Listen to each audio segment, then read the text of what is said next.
All right, good evening, everyone. It's 5:30 p.m. and this is our regular council meeting of November the 12th, 2025. I will call the meeting to order.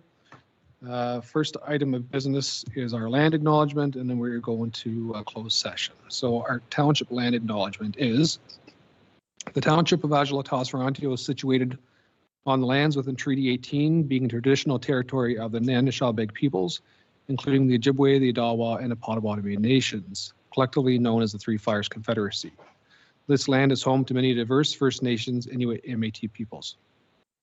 We acknowledge Indigenous peoples as stewards of the land, and we honor their resilience as well as their culture and of our shared respect for the lands, plants, animals, and waterways which sustains us all. We recognize the injustices against Indigenous peoples and are mindful that the decisions of government impact our shared land and all the inhabitants. We commit to reconciliation as a journey to foster Indigenous culture awareness and educational opportunities, establish respectful and healthy relations with Indigenous peoples, continue to steward the land and its inhabitants, and to cultivate an inclusive community for all. So we are on to closed session. And there is a recommendation that we go in closed session at 5:31 p.m. under the Municipal Act 2001. And the following items are confidential staff report, CLK 2025-026, advice that is subject to solicitor-client privilege, including the communications necessary for that purpose, in litigation or potential litigation, including matters before administrative tribunals affecting the municipality. And this is the fall legal update. And then confidential staff report CLK 2025-027, personal matters about an identifiable individual, including municipal or local board employees, with regards to the community development and event committee resident member appointment. Do you have a mover for the go on camera? Councillor Cox, and a seconder, Councillor Borzos. Any questions on that recommendation? And all those in favor? And that is carried.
All right, so we've come out of in camera here, so let me just grab my motion.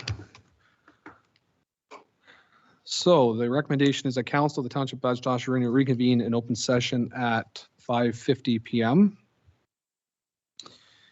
And that the confidential staff report CLK 2025-026 and confidential staff report CLK 2025-027 dated November 12th, 2025 be received, and that Shirley Wiley be appointed to the Community Development and Event Committee for the remainder of the 2022 the 2026 term of council. And do I have a mover for that recommendation, please? Councillor Simpson, and a seconder, please. Councillor O'Leary. All those in favor? And that is carried. All right, so it is 5:51 p.m. So I will recess the meeting until 6:30 p.m. for the start of our open session of the council meeting.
All right, good evening, everyone.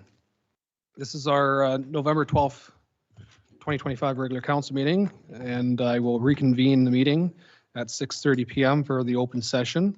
Council did meet in closed session at 5:30 this evening.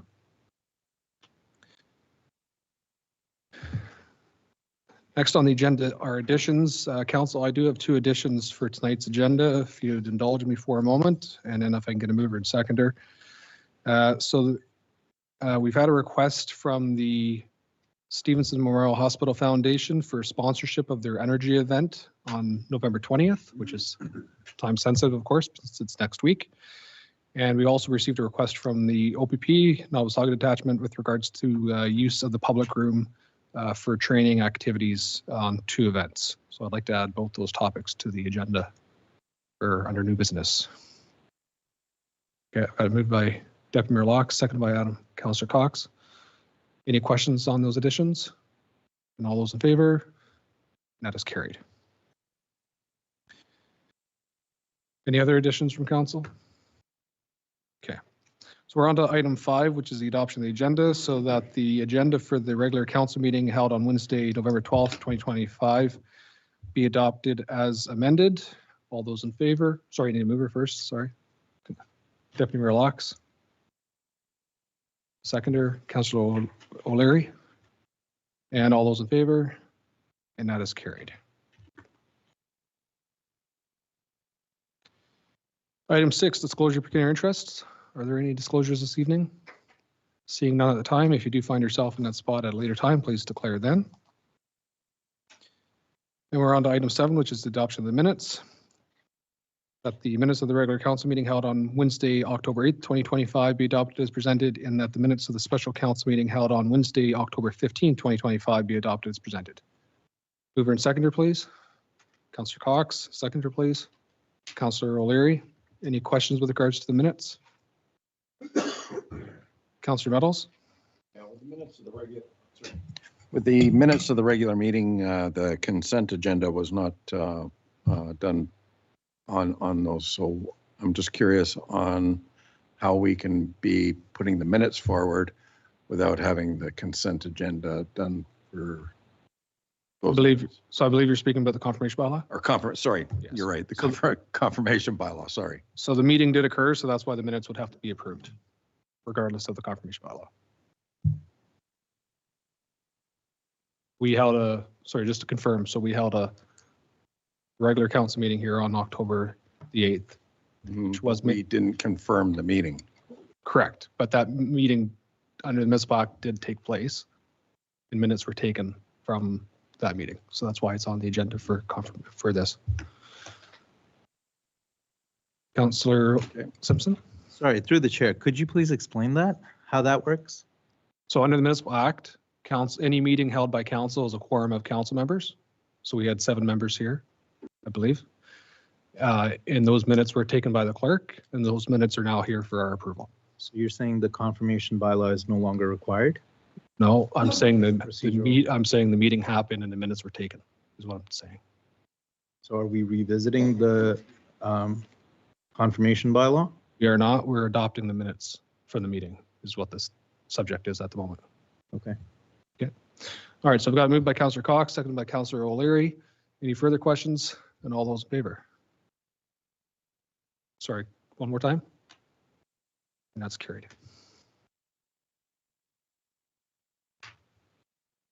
All right, so we're on to item 8, which is presentations. 8.1 is a presentation from Mr. Harvey of Acadia Engineering regarding the Township of Adjala-Tosorontio development-related expansion analysis. Mr. Harvey, I believe you're joining us online. The floor is yours, and we welcome the presentation. Thank you so much. I'll pass it right along to my coworker here, Samuel Champagne. Hi. Well, like he said, my name is Samuel Champagne. I work for Acadia Engineering. We will be giving the presentation regarding the DREA, the development-related expansion analysis for the township, prepared by us at Acadia.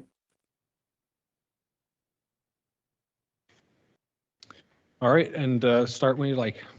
Right. I believe you have access to your slides. Yes. Yes. All right. Okay. So the background. The purpose of the DRIA is to analyze the impact of the new developments on the local traffic network. There are 3 large developments, 2 in Everett and 1 in Colgan. We were tasked to review the impacts on roads and intersections in regards to these developments and future growth. We calculated the pre-development, post-development, and future traffic volumes to determine whether additional lanes or traffic signalizations were required. So the study locations in Everett, we planned the planned growth is in Barzo and Far Site subdivisions with approximately 2,000 proposed units. And in Colgan, the planned growth is in the Sutherland subdivision, also known as Tribute, with approximately 800 new units. For reference, Everett has about 553 existing residential units, and Colgan has about 54. We reviewed the township and county roads, including County Road 5 and 13, Concession Road 6, Concession Road 7 and 8, Adjala-Tosorontio town line, amongst some other roads. Oops. The methods of assessment. The DRIA follows a structured comparison of pre-growth existing and post-build-out subdivisions and future growth, annual growth conditions for both lanes and traffic signals. The analysis methods. We applied a 2% annual growth to existing traffic counts. We used Ontario standards from ITE Trip Generation Manual to determine estimated subdivision development traffic. We applied the subdivision at build-outs. We analyzed warrants and justifications based on Ontario Traffic Manual, also known as the OTM Book 12. So I'm just going to butt in here and just really reiterate that when we did the DRIA, we used the existing traffic, the traffic from the subdivisions in those communities, and also the future annual growth in our calculations. We also analyzed the roads in synchro. So the intersection results. The intersection analyses provided the following results. The intersection of County Road 5 and County Road 13 will require signalization and lane reconfigurations. The intersection of County Road 5 and County Road 6 will require also signalization and lane reconfigurations. An always stop on County Road 13 at Street C will be required along with lane configurations. Stop sign control can accommodate the other intersections leaving the new subdivisions. Stop sign red flashing light beacons are recommended at the intersections of County Road 8 and 5 Side Road Adjala, and at the intersection of Concession Road 6 and Adjala-Tosorontio Road Side Road 5. The roadway results. Traffic modeling and synchro will confirm that the township roads will continue to operate within their functional capacities without planning throughout the planning horizon. The rural 2-lane cross sections will remain suitable, provided that shoulder improvements and intersection control are implemented at key access points. It is recommended that right turn lanes be installed at the southbound lanes at intersections Highway 89 and Concession Road 6 and Highway 9 and Concession Road 8. A 2-lane rural extension north of Concession Road 6 could also be included. Pedestrian safety. Throughout our investigations, we found that pedestrian safety will likely need attention in the near future. We found no physical sidewalk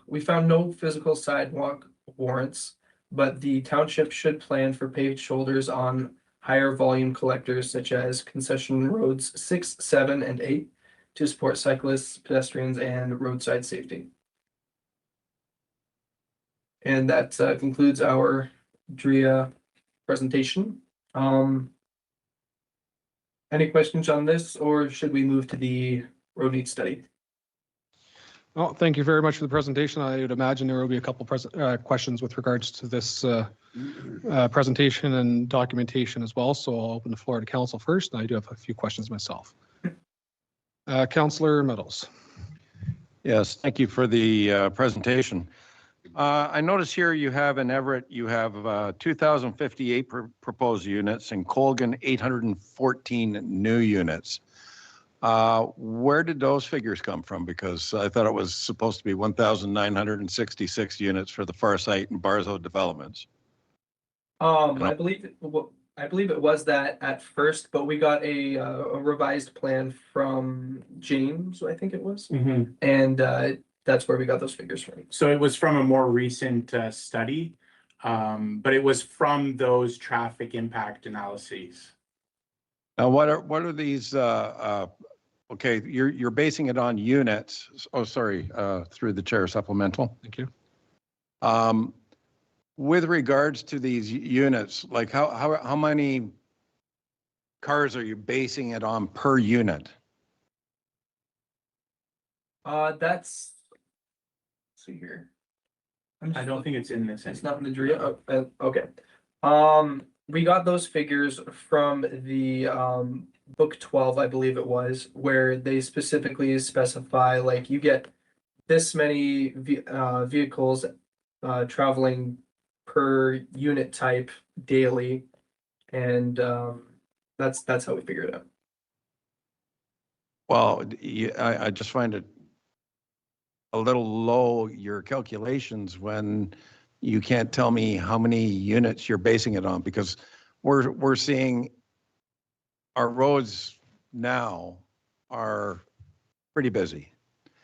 When are you doing these studies? Like, I have to know the numbers that you're basing these studies on. I mean, you can't just use book 12 or whatever, because I have a subdivision here where we did all the calculations based on 2.67 people per household. So you're an averaging one car, maybe two per household. When the provincial standard is now allowing all these houses to be triplexes, where you're going to see 2, 3, 4 cars per household. So I'd like to know what kind of calculations you're using per household for per unit for these particular statistics for our roads. Sure. Basically, the approximate like the unit totals, that's not the same number as how many vehicles are going to be leaving, like, you know, the subdivisions. So basically, we got the total number of units, and then we multiplied it by the factor which was found in book 12, which gives us an estimated number of vehicles leaving and coming in per day, or per hour, actually. And I believe that it's actually around 9 for single dwellings, and I think like 9.5 for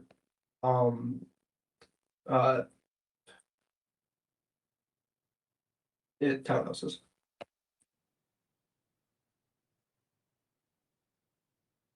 Okay. Okay. Any further questions from council members? Councillor O'Leary. Through the chair, I notice you're saying in pedestrian areas, see no need for sidewalks. When you did your study, did you incorporate the county roads in your study for this, or is that not in our responsibility, like as a township, because it is a county road? Are we not to supply sidewalks for that area? Is that what you're saying, or? Through you, the chair, we did take into consideration county roads and township roads, and we found that the roads themselves, the lane widths and the widths of the right-of-ways were okay for the development that we were seeing, but we thought, like, just from our expert traffic engineer here, we were concerned with the growth that was going to happen, that you would eventually have more pedestrians, more cyclists, and things like that. And so we did take county roads into consideration, and we did suggest in the DRIA memo to include paved shoulders. Now, it's my understanding that staff have already taken a lot of paved shoulders into their own hands through, development conditions and that sort of thing. So there weren't really many large concession roads that needed paved shoulders that weren't already included in conditions and subdivisions. Supplement. To the chair. My concern is County Road 5. There's a portion of County Road 5 that has a sidewalk that goes from the 13th partially to the 6th. And I'd be more concerned with the youth traveling on a sidewalk than on the shoulder of the road. There, it gives a safety distance for the children to be off the traffic. And I don't know whether this affects our DC charges or whatever, but that would be my concern, that this should be maybe part of our DC charge. I'm not sure. Anyways. If I may, Chair? Yes, you may. Yeah, I would definitely support that section. I think you're saying a County Road 5 from 13 to 6, or 13 to Concession Road 6. I think you nailed it right on the head. That's exactly what we're saying in the DRIA memo, that things like that, thinking of pedestrians in these sorts of areas. And so that's a really good point. If you want, in the near future, we can provide a cost estimate for that, a 20,000 foot cost estimate to staff for that. But that's exactly what we're getting at in our recommendation. Thank you. And I just want to also acknowledge that we are dealing with 2 county roads. So we can certainly pay for expertise, but it's out of our hands for any determinations that they would want to do for road widenings, et cetera, at the county level as well. Just wanted to clear that up. Councillor Simpson. Through the chair, to Mr. Harvey. So, I mean, the whole intent of the DRIA was to make sure that we can collect adequate numbers from developers. Based on what I'm seeing here, I believe it's page 168. You've identified that there needs to be additional development for sidewalks and also for shoulders for high volume collectors. Now, in the amount that you've allocated for that in the report, I see it's 20,000 to 40,000. How did you come to that number for allocation for having those shoulders? So through you, Chair, we thought that it was a reasonable number for a small amount of sidewalks and paved shoulders, but that can be revisited if council and staff wanted to do that. It wasn't really planned thoroughly of where exactly they would go, and it's just more of a. It was just more of an idea of pedestrians will become an issue, or not an issue, but something that should be addressed, and then we put numbers to them, but it's something that could be reviewed more thoroughly if need be. Yeah, because the reason I bring that up, recently in Colgan, we did a little area, less than a kilometer, where we added some sidewalk for a very small area, and we rehabilitated some of the sidewalks that were in bad shape. And the cost was, I think, around 300,000, if I'm not mistaken, right? just that short area cost about that much. So when I'm seeing this report and I see concession 6, concession 7, concession 8 requiring shoulders, which tells me there needs to be regrading, there needs to be, the drainage that's there needs to be redone. We need additional pavement being done for those stretches. I look at it and I think, hey, that's a significant amount of money. We're talking potentially millions of dollars, right? And keep in mind, the whole point of this is so that we have sufficient numbers and sufficient evidence that when we do our DC bylaw and update that we have this backing it up, that this report says, hey, we do need a little bit more money, just a little bit more that we can get from development. And I think that this report ought to be able to do that. The other question I have, and perhaps Mr. Harvey, you could answer this. With regard to this analysis, it is limited in scope to Colgan and to Everett. Which means that only the eastern part of our municipality has been accounted. One of the notes that you've made here is that we need additional turning lanes onto Highway 9 and to Highway 89. And the cost that you've allocated, I believe, was $400,000 for Highway 9, for concession 6 and concession 8. Why was the town line and concession 7 not considered? Thank you, and through you, Chair. We looked at these as opportunistic measures. We thought that that they would be a nice addition to have, like a stop sign or flashing, or actually, those ones were right turn lanes, sorry, I think. Yes. Right. But regardless, they were secondary measures. So the real true intersections that we felt that the township should review with the county are towards Everett, where there's the larger development, and or at least where we found the intersections needed more attention was at the county road, concession road 6, county road 5, and county road 13.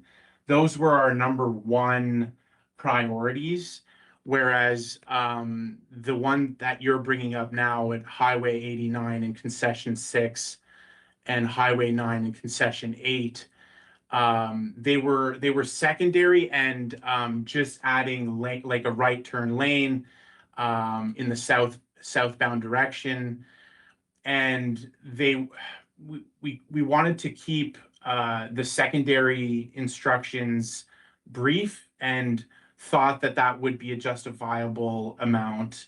Yeah, I guess you're suggesting that you think there should be more funds available for those intersections? Correct. And just for the record, I'm the counselor for Ward 1. So Colgan especially is one of those areas that I hear complaints from. And residents have always called me to tell me, hey, look, I'm trying to turn on to Highway 9. Leaving in the morning, it's not the most efficient way in some of those places.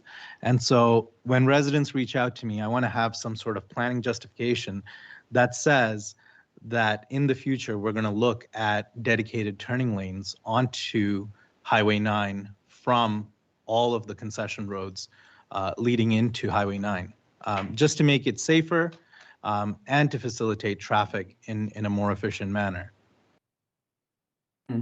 So is that possible that we can extrapolate that from what you've put on here, or is it perhaps an addition that you could maybe recommend in a future report?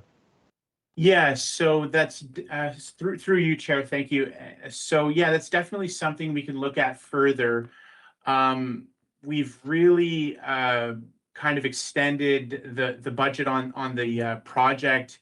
And so it would be tough for us to get a more detailed cost estimate, but that's something that we can do in the future if appropriate. Yeah.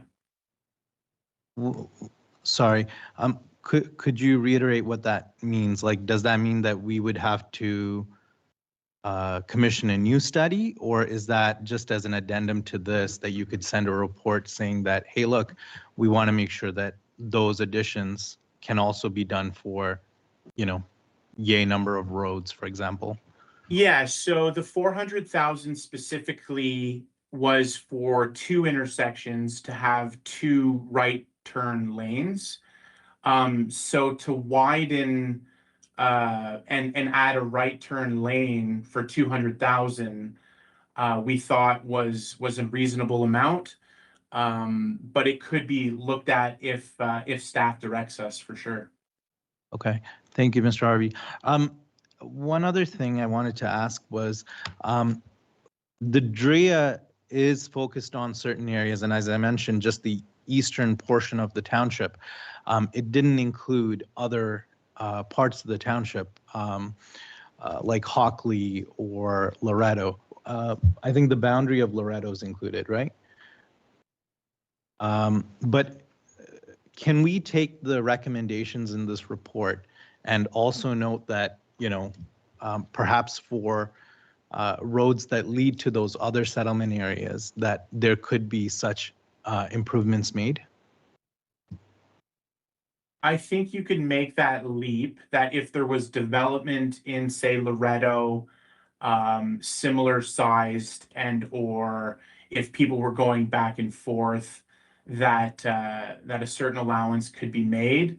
But I would just say that I believe that it would be dependent on the size of the development in those hamlets. Okay, thank you. I appreciate your comments. Okay, thank you. Other questions from council who haven't spoke yet? Okay, well, I'm going to go first then. Sure. Turn your mic on so we can hear. Through the chair, you made a statement about the council, like the county and the road widths and that, but we as a township are still responsible for all sidewalks, are we not? Yes. Because in Everett, at the corner of the 5th and the 13th, we had to pay to repair those and change them. So I didn't know whether that was made So clear. if I understand correctly, those sidewalks would be accounted for in any new development, and that would be a condition of the county as well. So it's a part and parcel between the township and the county. We're responsible after they're in place, and that's why we had the maintenance issues. Okay, Yes. thank you. Mr. Harvey, I do have a couple questions myself. Just wanted to understand a bit more in context here.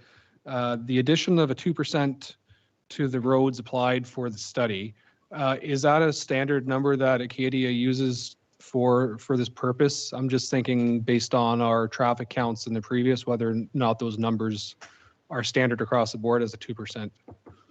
So thank you. No, actually, I think a standard rate is 1%. And so most municipalities use 1%, but considering the development in Adjala, we thought that 2% would be more accurate. And so we used a higher percentage of future growth. Okay, thank you. And a second question I had was with regards to traffic counts. I think I understood correctly earlier, but I just wanted to understand that you use the traffic counts that were either provided by the township or that were provided by the consultants for the developers for the traffic counts. I just wanted to get clarification as to which documents you used for the basis of those traffic counts currently. Yeah, thank you. And we did use the traffic counts that were recently counted.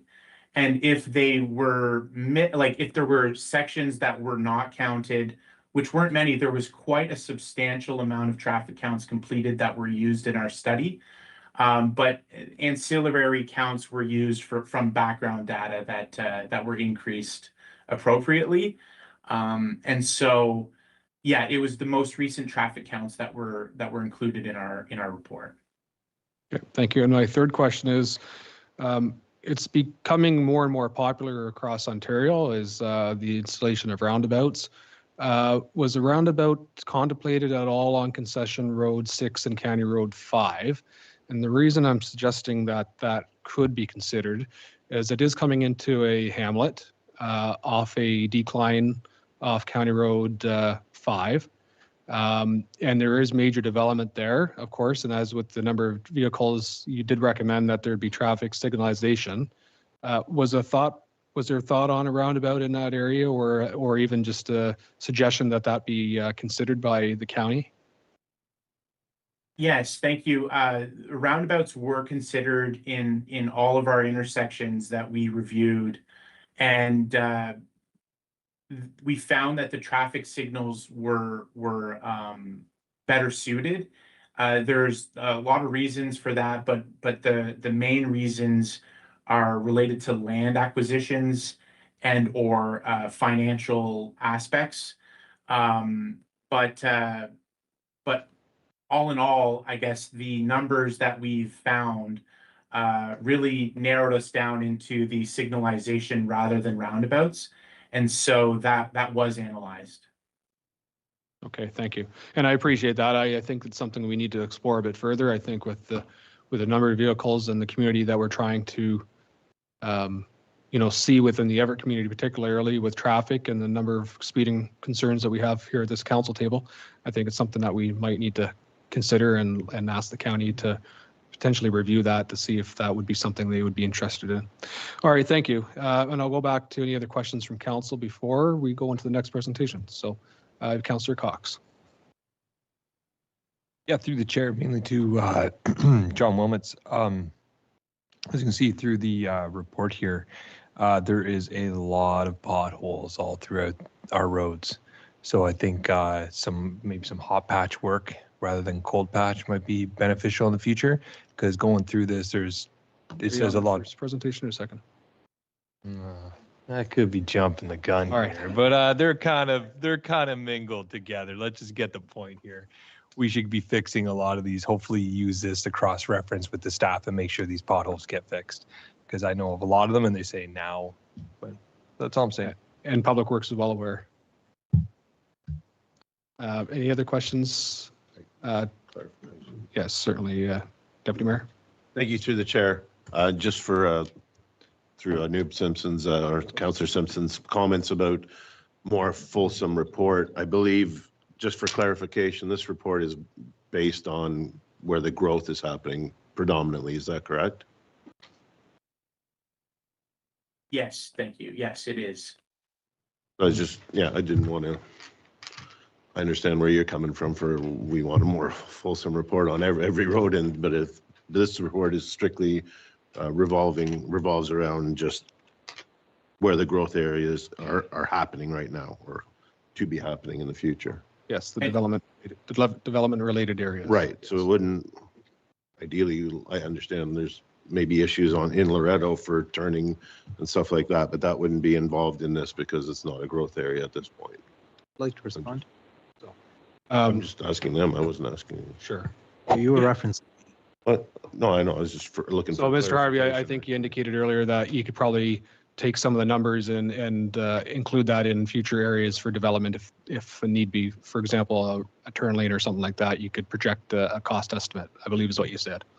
Yeah, for sure. So just to answer the councillor's question, you're right that this is a development related analysis. So it was specifically for Everett and Colgan. That said, in the future, if staff or council wanted to look at additional analyses, then we could take these numbers and calculate some cost estimates for other intersections for sure. Okay, thank you. Okay, thank you. We're going to Councillor Borzos next. Thank you. Through the chair. It's not so much of a question, more of a request following up on Councillor Meadows' comments earlier regarding the numbers. I if possible, could we get the actual numbers as to what the traffic counts were and what did you use for future planning as part of your analysis methods? I'd like to see them. I mean, it's nice that we have it in a presentation. It's kind of concise, but I'd like to see more details behind the actual numbers, the actual vehicle counts that you used, plus what you came up with. What do you base your recommendations on? If I could. Is that Yeah. is some of that in the report, Mr. Harvey? So what I might refer back to staff at their later, there's going to be a staff report later in this meeting. And so whether or not you want to see more information, they might be able to answer that later on. As the engineering company, I would be more than happy to share whatever council wanted. That said, I think that the memo does cover our recommendations quite well, and that the recommendations are in the memo. So I'm happy either way, but I think the information is quite well laid out in the memo. Thank you. Okay, thank you. So back to Councillor Meadows. Thank you, Your Worship. With regards to this report, you mentioned earlier that your stuff was based on past traffic counts. Can you tell me when those traffic counts were done, or can someone from staff tell me when those traffic counts were done, and like what time of day they were done? Sorry, so I'm going to go to our staff first. Can we just explain what information was presented to Acadia for traffic volumes? Through the chair, we, as a township, retain Paradigm Traffic Solutions, I believe the company's name, to do a traffic speed study for us. As part of that speed study, they gathered traffic counts. I can't remember the exact number. It's 90 or 91 specific locations across the township. Some of those locations included those that informed this development-related expansion analysis. Where those traffic counts from earlier this year didn't, we used existing counts that we had, and I can't remember, the Traffic Logics, I think is the name of the software that we use. That was which staff calculates, and so we use new numbers where we had them, and then existing numbers in the township database to fill in the gaps. Supplemental, Councillor Meadows? Yeah, supplemental. Can you tell me when they were done? My apologies, through the chair. Traffic counts were taking for 7 days. So 24 hours over a course of 7 days. So a whole week. 7 days. This year. This year, yes. In the spring. In the spring. Springtime. Okay. Was that 7 working days, or is that 7 days including weekends? 7 days including weekends, continuous.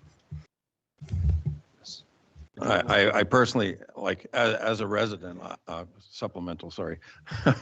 I don't think that's enough data when you're looking at a subdivision of this magnitude.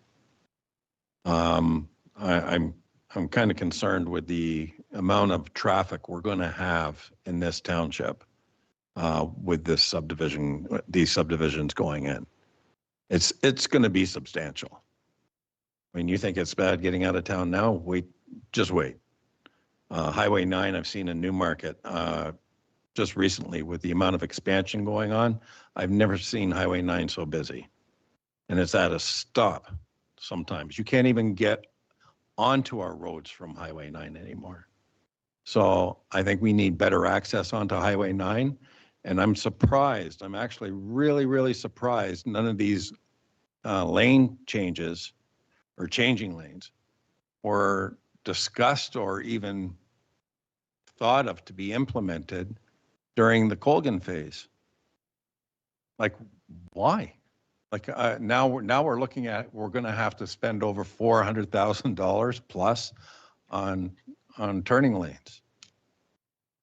Yeah, this all should have been looked at prior. And I'm glad we're looking at it now for Everett, but it wasn't looked at for Colgan.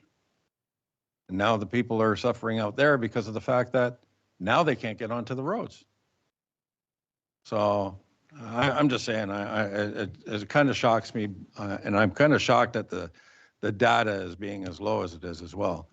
And sitting on county council, a comment was made earlier with regards to sidewalks. And sidewalks are the responsibility, and the costing is all done through the township. So that's something we're going to have to flip the bill for and pay for, and we should be doing it through development charges. So anyway, thank you. Thank you, Councillor Ells. And I just want to echo the reason why this report's in front of us is to actually support a new development charge study. So we can capture these things within that, and we can include those items for everything that's in this report and just not items related to Everett. So we can include everything. All right, so I've got a couple more hands. I guess we're going once around more. And so I've got Councillor Simpson and Councillor O'Leary. Thank you, through the chair. And I would like to acknowledge that Deputy Mayor Locks spoke about me and comments that I had made.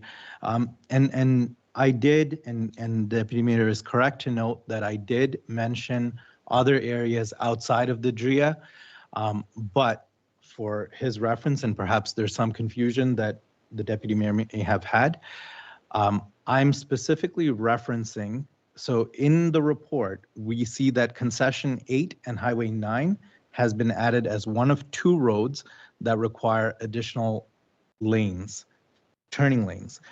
So when I referenced additional roads that might require that, I identified concession 7 and the town line as also needing that improvement, both areas which are completely within the DRIA. And I also identified additional roads for the roads leading from Highway 89. Okay, so and I think that's something that we should be adding in here. And if it costs $400,000, well, you know, it's not existing residents that need to pay for these improvements. It should be the developers, and it should be coming from development costs, right? So DCs need to increase, and this is how we can do it. I would also like to note that, you know, when this council initially voted to do a study, the initial request and the initial approval was for a townwide study, not for a limited study for Everett and Colgan, which had been approved in 2022. So council was not asking for, you know, staff to proceed with a study that had been approved by a previous council in 2022. We were telling that a new study needs to be done that encompasses the whole municipality. And that was the intent. And I don't know who here, you know, perhaps you may not recollect that, but that was the intent. And that was the discussion that we had at that time. Thank you. Thank you, Councillor Simpson, and no, I'll respond to that. So I don't believe there is any ill intention behind the comment. You were looking for clarity, and I appreciate the clarity has been given. But in the event of clarity, then I will comment as well that you know, council did sit here and discuss a thorough budget request to outside of the development area. And then it came back to this council, and we decided otherwise. So this was the request put forward by council. This was a request that was approved by council. And that's why we have the report in front of us today, because that is exactly what council voted on during that budget process. Respectfully disagree. You may, and we've had this discussion many times, Councillor Simpson, you may respectfully disagree with that comment, but it was decided by this council when the budget came to a vote that we proceed with this project and this project alone. Councillor O'Leary. Through the chair, I thought this would come up in our next agenda point, but in the township of Adjala and Tosorontio Road needs study, but it didn't. Anyways, the shoulders. You're saying that the roads do not require shoulders or shoulder improvements. I don't know if you're aware of this, but County Road 13 is a county road.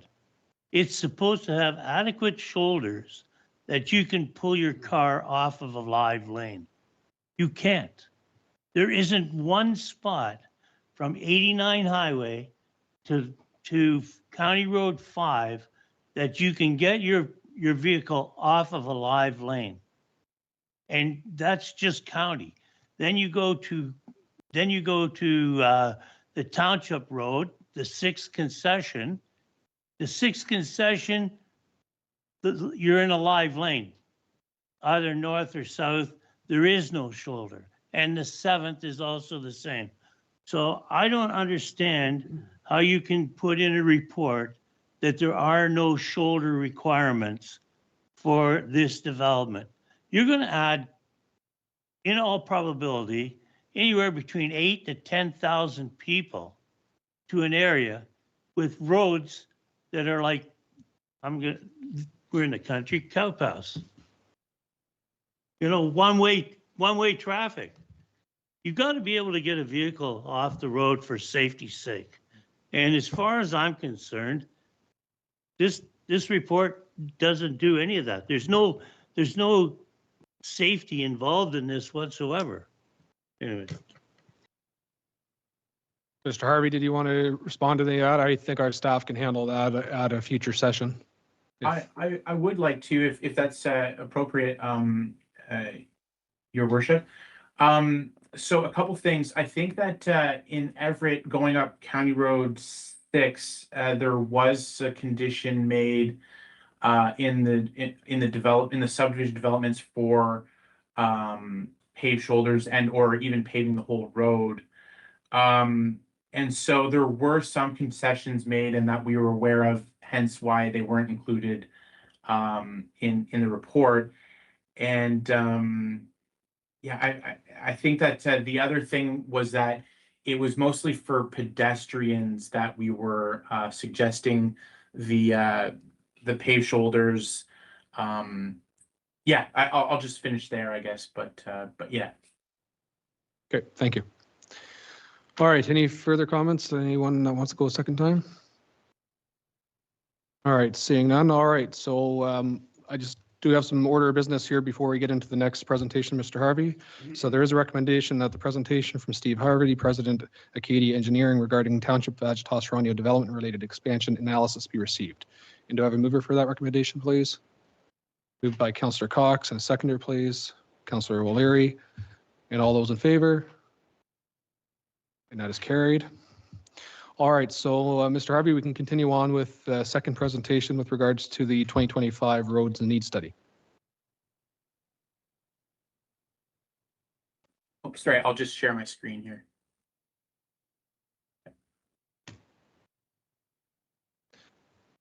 And Madam Clerk, just acknowledge that I'm going to hand the chair over to the Deputy Mayor for the time being.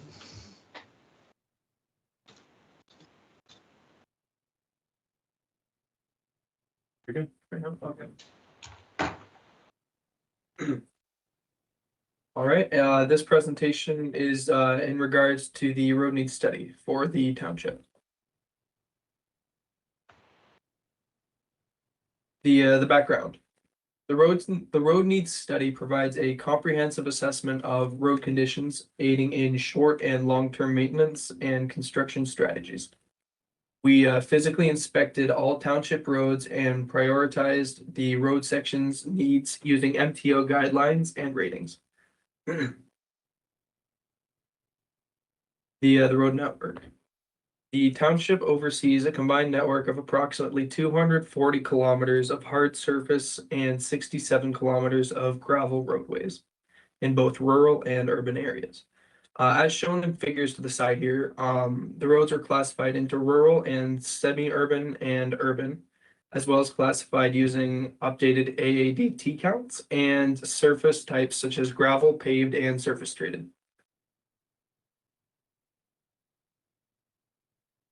The criteria for assessment. The assessment followed the Ministry of Transportation inventory manual for municipal roads. And the manual for condition rating of flexible pavements, SP 024.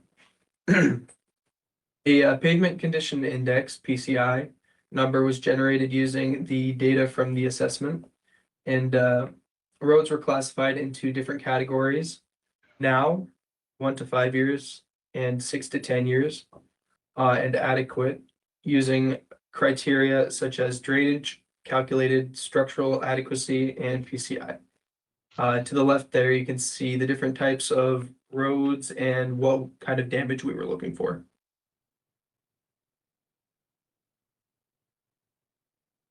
So the observation and findings. The road network, while well maintained, exhibited consistent distress like cracks, edge breaks, rutting, and uneven surfaces. Shown below are examples of roadway damage, including wheel path rutting, pavement edge breaks, material breakup, overgrowth, longitudinal cracks, transverse cracks, centerline cracks, and uneven surfaces. Pavement deterioration. Routine maintenance is crucial to limit deterioration of road surface and base layers. Prompt inspection is essential for early identification of deficiencies. Pavement deterioration is not consistent over time. It may start slow and accelerate rapidly. Proactive measures save costs by prolonging pavement structure, avoiding costly full reconstructions as shown in the table to the left. Full budget and cost overview. The cost estimates were developed by considering recent construction prices for municipal projects and evaluating similar projects of comparable scopes. In the table, you can see that gravel roads have the highest priority for work as to be finished as soon as possible, which has been estimated at $2 million in repairs total. The identified segments that are in need of repairs were then further refined to remove all low volume roads as defined by the manual. The estimated cost of these roads is shown in the table below at $1.78 million for roads that need to be fixed ASAP. The road segments were ranked by their respective priority rating, and the resultant sections were identified for rehabilitation within the next 2 years, contingent on approval by the township. This list does not include low volume roads as defined by the inventory manual for municipal roads. As shown by the table below, we estimate the cost for road repairs in 2026 would be $1.78 million, and it would be $1.98 million in 2027.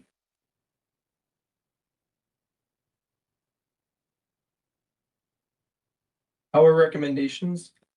These actions, if not implemented, will ensure safety. If implemented, will ensure safety and convenience for all residents while aligning with the township's long-term development goals. It is important that the township develop, fund, and implement programs that will encourage preservation of existing road assets.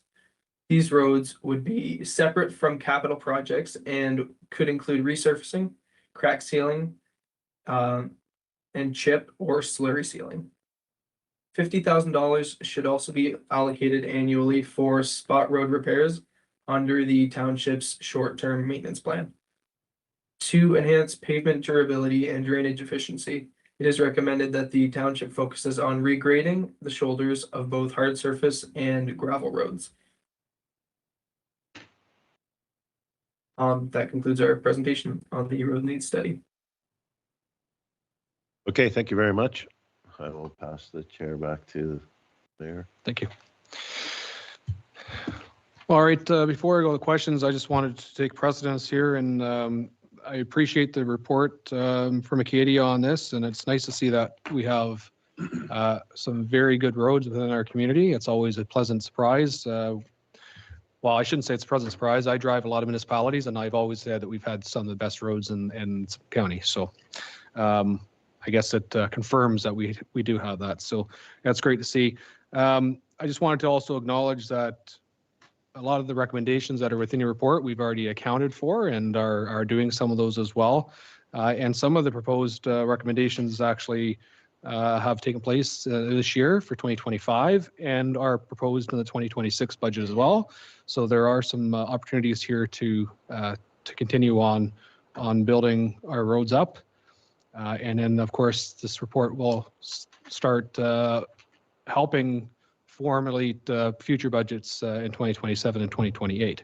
So I do appreciate that, and I'll open the floor to any questions from council on this one. And I'll start to my right with Councillor Simpson.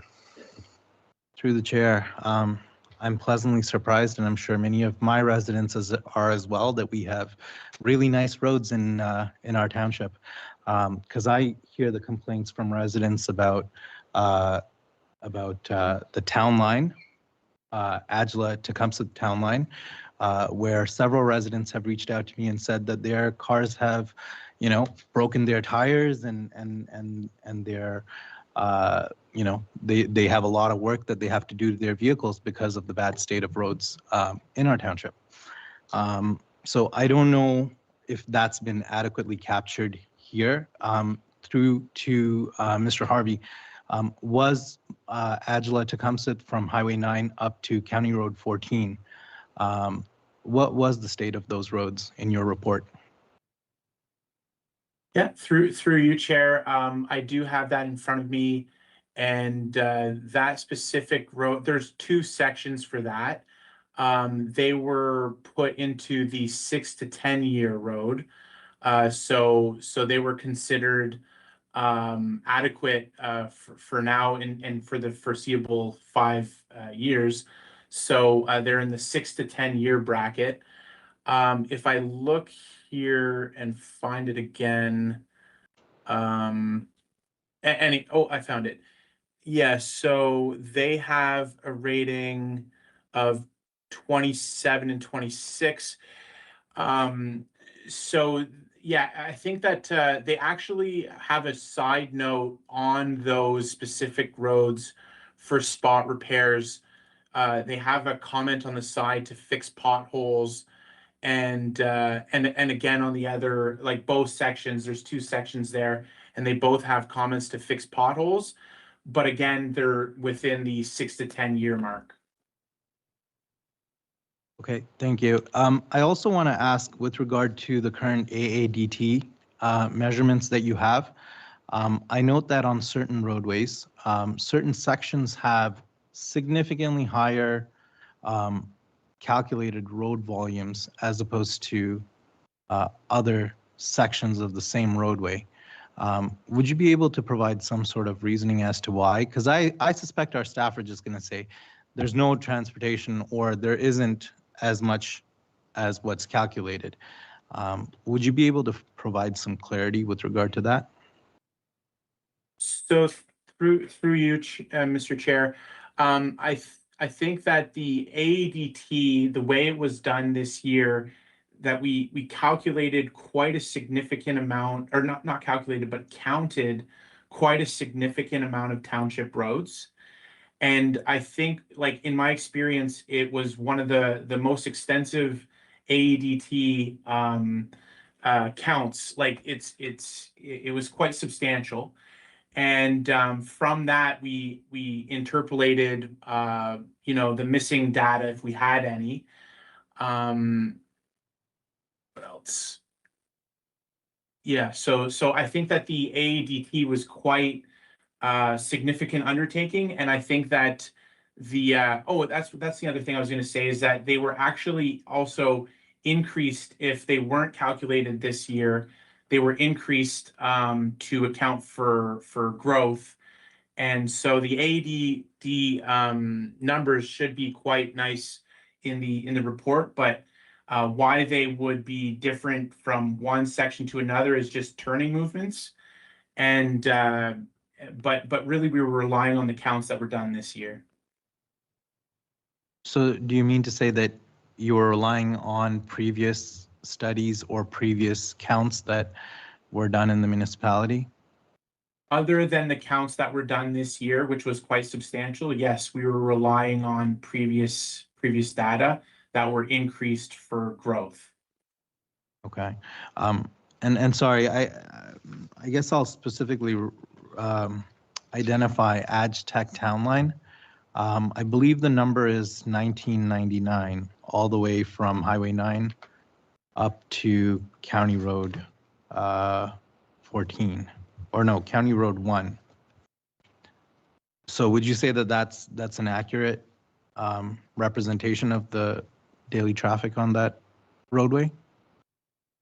I can't say if those were counted this year, but they are an estimate, and so that's what we found in our study. Yes. Okay, thank you. Any other questions from council? Councillor Cox? Yeah, further to my last comment on the first part. In here, it states 50,000 should be allocated annually for spot road repairs. Through the chair to John Wilmots, do we have like a hotbox towable machine? Do we have like a hotbox trailer towable asphalt? We do have one. Okay, you know how many ton it is?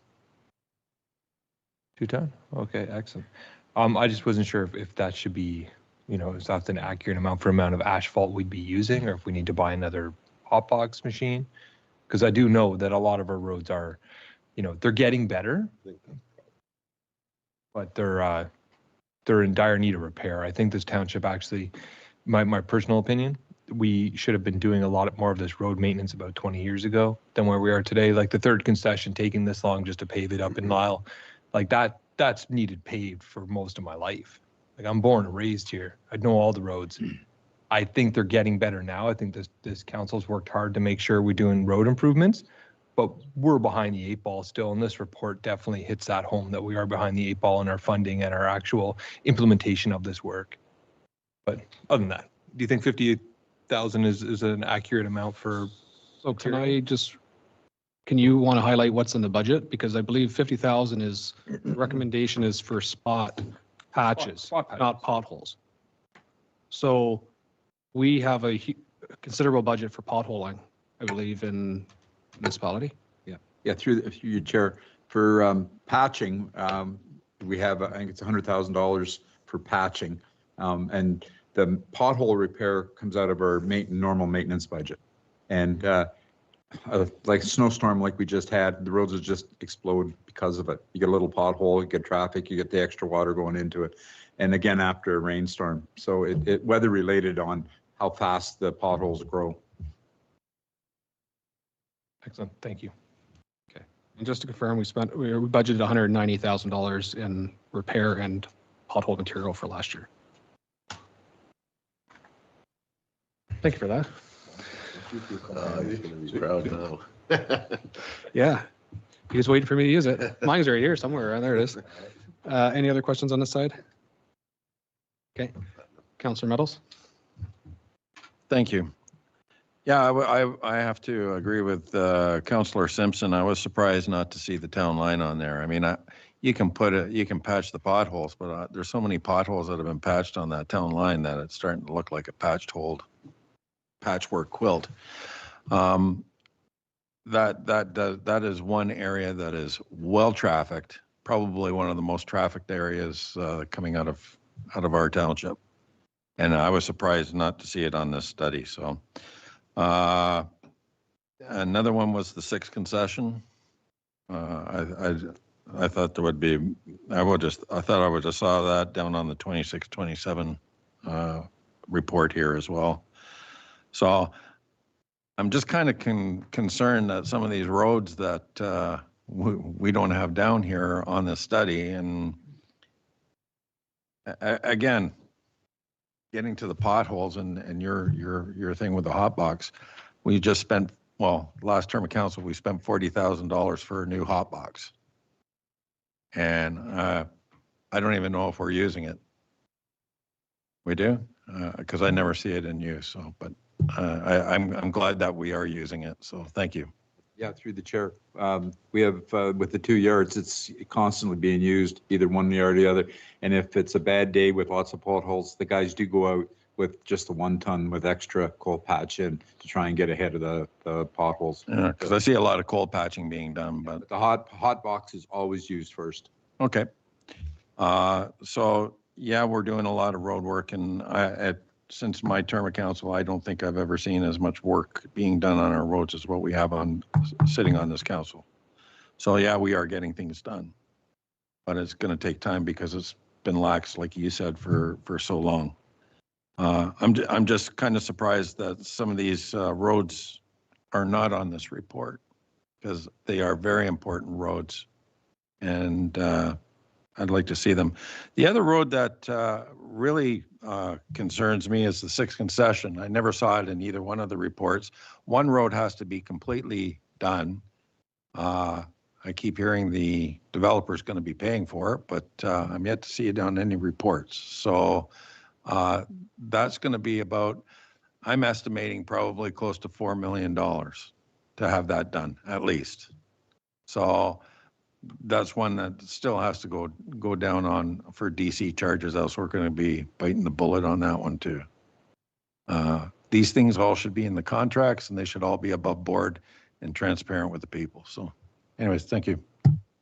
Thank you. I just wanted to address a couple of those comments. So on the 28th,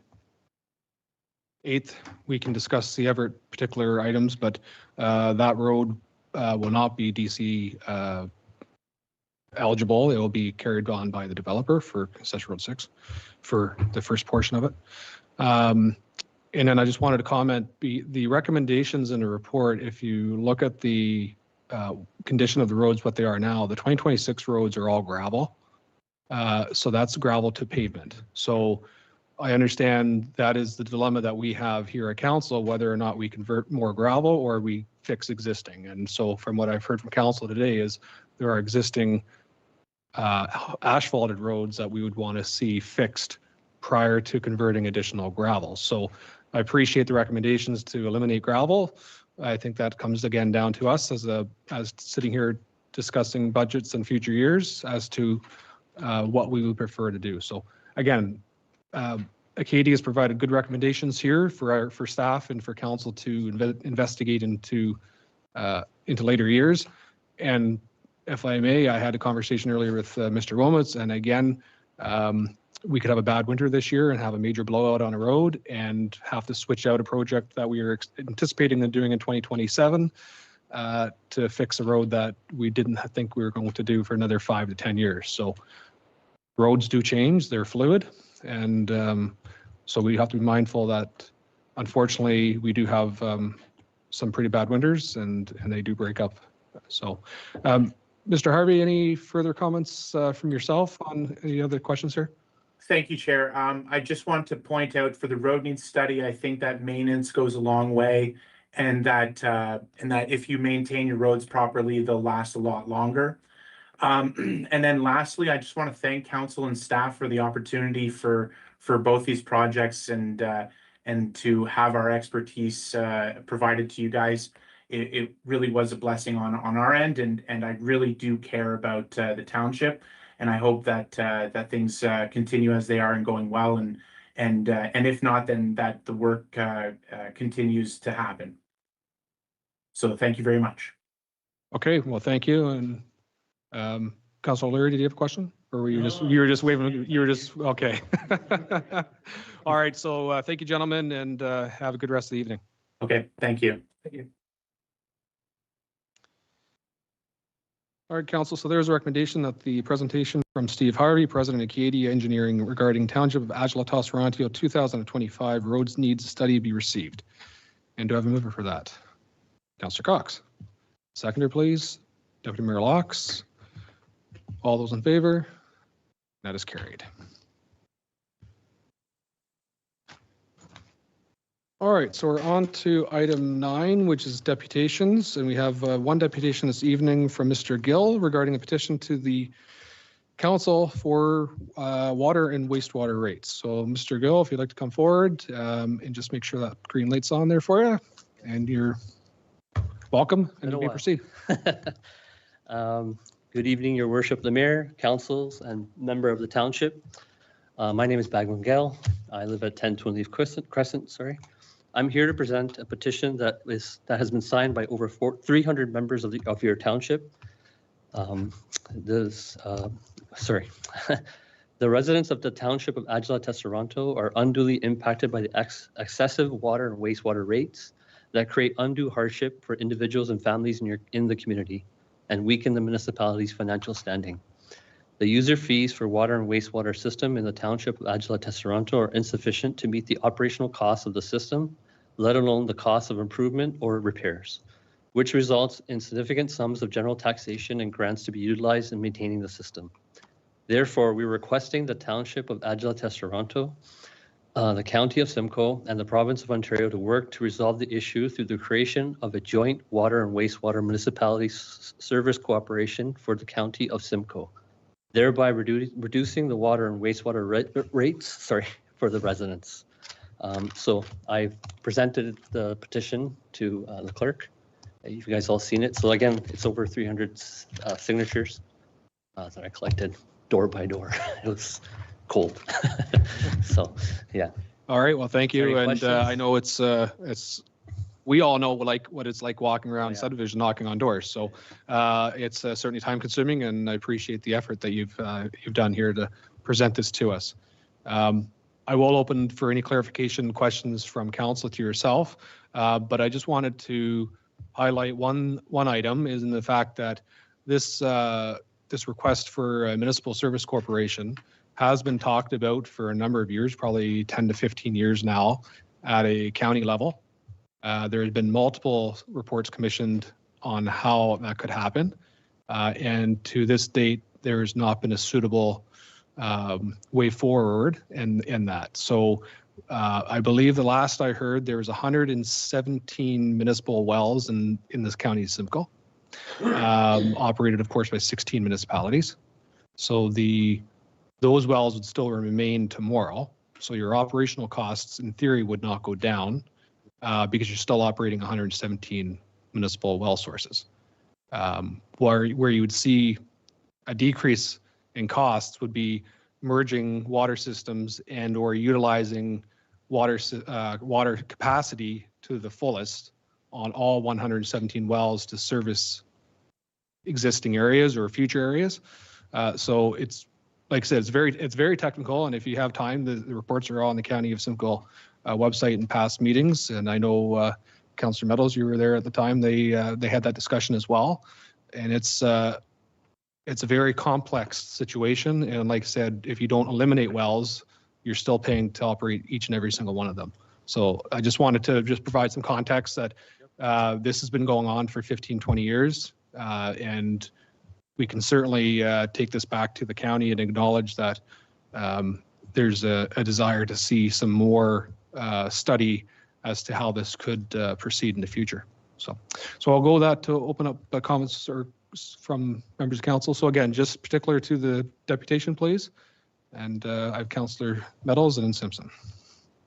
Yeah, I've sat on county council when all this was being discussed, like Mayor Anderson has said, and there was a lot of objection from some of the other municipalities because they didn't want to give up their water and wastewater systems because they were making money.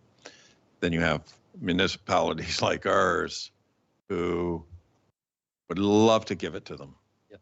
They can come and take it, but unfortunately they don't want our debt. Yep. So I have had several discussions with our treasurer with regards to the rates and that. I would like to have a motion put together by council or staff to bring this petition and also basically what you have said here to try and, like the mayor said, revisit this whole situation and see if there's anything that can be done. So I would put that motion forward that we direct this back to staff to put together something to the council at county to investigate. I just got a quick clarification. So the petition says that you're submitting this to the county as well? what we'd like you to, since you're Okay. a county member. Certainly, it would certainly be far reaching if you did. I can come. So that would be, I would suggest that instead of us taking it directly, you can present it county, or you can send this petition to the clerk at the county council and say we'd like you to consider. So there's some options that are available to you, and we could certainly discuss that at a future time. But that would be the recommendation on my end, because us, unfortunately, as Councillor Meadows said, is there are some municipalities that aren't looking to take on additional water systems. And I don't believe the message of us sending something, asking other ones to take on something that they've already said no to is helpful. Because again, it looks like we're trying to offload our debt to another municipality. So, and I don't believe that would be the case anyways, because I don't think they would take our debt. Councillor Simpson. Through the chair. First, I want to thank you, Mr. Gill, and I believe Ms. Rahija was also instrumental in getting this thing done, and you know, the heart that you guys have for your community. I want to thank you for bringing this forward. I think it's a very important thing. In terms of the amounts that the municipality has spent, and in terms of the additional relief that the municipality can offer to residents, I don't know that there is that much more that we as a municipality can do to lower the water and wastewater rates, just because they're so high. And because of the kind of system that we have, there's nowhere else that we can get the money from except from our residents. And this is where I always look at, you know, other municipalities, municipalities like Peel, for example. Peel has a unified system which the lower municipalities are all a part of. So Brampton, Mississauga, Caledon. And so because they have additional peoples on that system, they're able to lower the amount that residents pay. Same with York, same with other regions. You see that. In Simcoe, we haven't had that same kind of push to make these kinds of efficiencies occur. And that's unfortunate. And as the mayor noted, it is something that has been on the agenda for many, many, many years. And there are municipalities that have taken a stand and said, this is our official position. Our municipality has not done so at this time. And I think with any sort of legislation, with any sort of major change in how we do things, there is that threshold that we need to meet. And this is where, when residents come and say, hey, we want this, and our municipality puts our name and says, we want this as well, I think then we are getting to that threshold, that important number where we can change that system, right? And so I think your petition is very opportune, is absolutely on the ball, and I'd like to see this go forward. I'd like to second the motion that Councillor Meadows noted, along with an endorsement of this. And I know the mayor mentioned that, you know, it's enough for you guys to go to county and tell them, hey, we want this. I think it's important that council also presents an endorsement of this. So if that would be okay with you. Oh, absolutely. That's basically what I was saying. Like, thank you. Yeah, let's do that. I'm not putting any motions on the floor at the moment because we haven't had any questions and answers from the deputation. So Councillor Cox, I believe you were next. Through the chair, great work.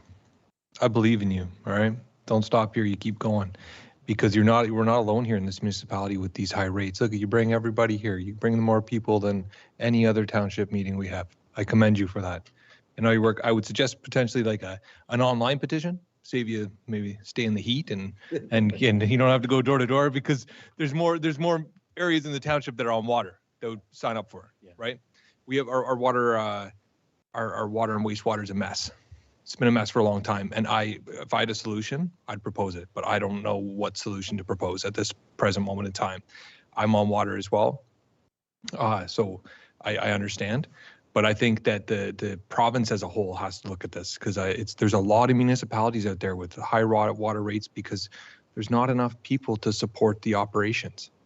right? And they imposed it, so keep going, right? Don't stop here at the county. You bring it all the way provincial, go federal, go as high as you can go. Feds can't do much. Well, I already they talked. like to dish out money, right? They got deep pockets according to this budget. Yeah. So I just believe that you can do this, and you got the community behind you, and we all are here to support you as well. Right. All right, any further questions? Okay, well, thank you very much. Thank you. All right, so the motion that I'll move first is that the deputation from Baywin Gill regarding petition to the Council of the Township of Adjala-Tosorontio regarding the water and waste rate be received. So I'll get that moved first. That's moved by Deputy Mayor Laux, seconded by Councillor Borzos. Okay, so that's the motion on the floor, and you're looking to make an amendment, Councillor Meadows? Yes, I would just amend that council support this recommendation going forward and to bring a staff report to, or a staff maybe look at proper wording for this to go to county council for recommendation. I'd like some sort of letter of support, supporting the community to bring this to the county of Simcoe. So how about the motion be to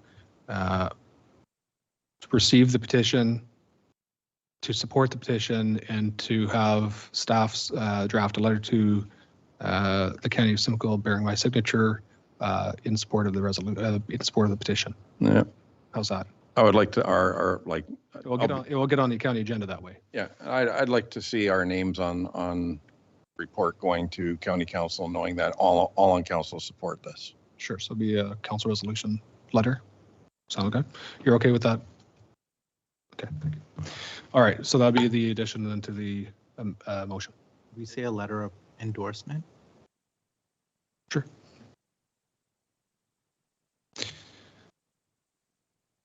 Okay, so I'm going to vote on the amendment first. So that's the amendment. All those in favor? Sorry, just confirm I got that moved by Councillor Meadows, seconded by Councillor Simpson. Thank you. Okay, so on the amendment, all those in favor? That is carried. And then the main motion as amended is that the deputation be received and that council send an endorsement letter to the county, et cetera, et cetera. Okay, so that has been moved by Deputy Mayor Laux and seconded by Councillor Borzos. And all those in favor? And that is carried. All right, so we're on to item 10, which is the proposed, or sorry, public meetings, I should say. And the first item is the proposed 2026 budget.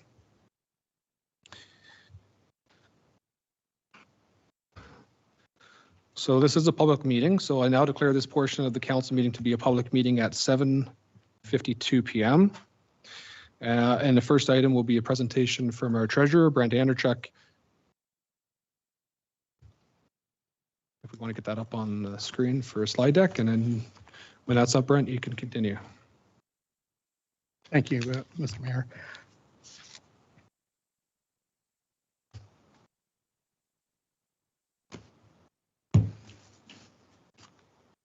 Okay, next slide, please.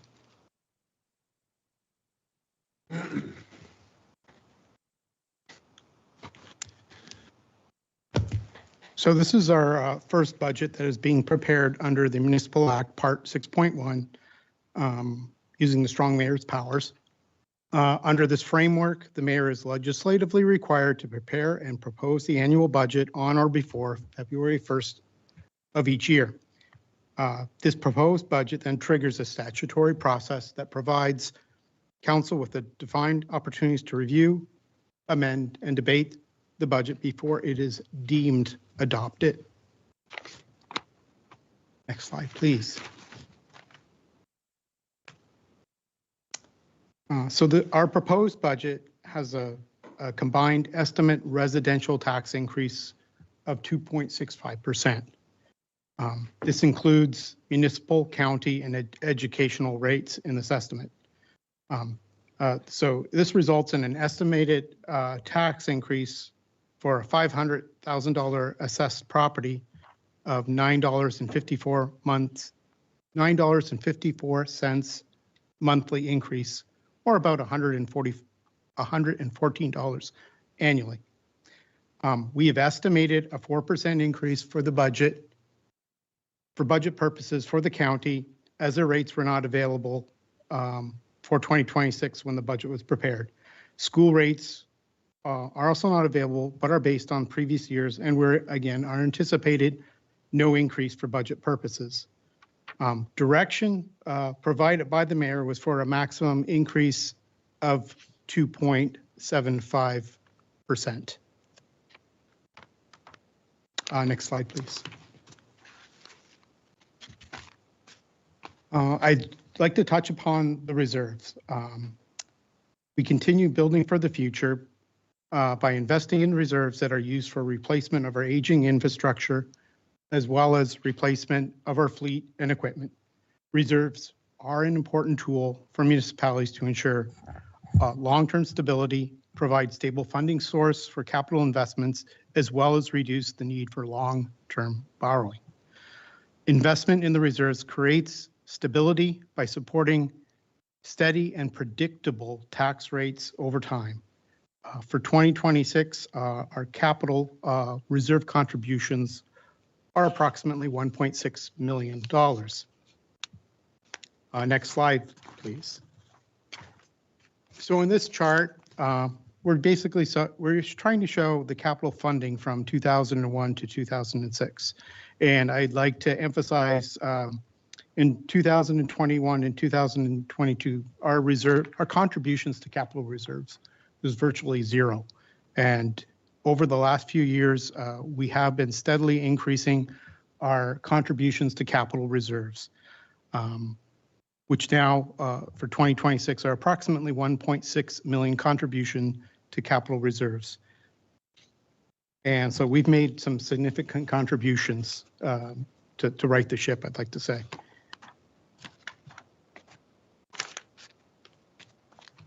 So some main highlights as it relates to our operating budget. So we're looking at a net tax levy increase of $722,000. So for 2026, this equates to about $11 million for our tax levy, or the amount that we need to get from taxes. Some of the major drivers in the operating budget includes additional staffing requests for 3.5 FTEs with a net levy tax impact of $339,000. Also built into the budget is a cost of living adjustment COLA of 3% for staff wages, and it includes volunteer firefighters as well as council. We have a continued investment in our capital reserves, including now the Parks Reserve of approximately $10,000. Another major driver in our operating budget is an anticipated decrease in our supplemental tax revenue, which is partially offset by an increase in interest penalties on tax arrears. Other notable increases is a first-time contribution to the physician recruitment program. But I'd like to add that the main drivers, the COLA, the ask for needed additional staff, as well as the decrease in supplemental taxes which is as a result of a slowdown in additional assessment. It actually totals around $680,000. So 95% of our tax increases for the first three items. I'd also like to add that in order to change in our total taxes blended rate, we would need a decrease of $225,000 to change that 2.65% blended tax rate by a percentage. So next slide. So again, our operating budget is trying to build for the future with a fiscally responsible 2.5% tax levy increase that reflects an understanding of the current economic conditions. And again, that 2.65% is the blended rate and includes the county education as well as our municipal increase. And This equates again to an average household increase of less than $115 for the entire year.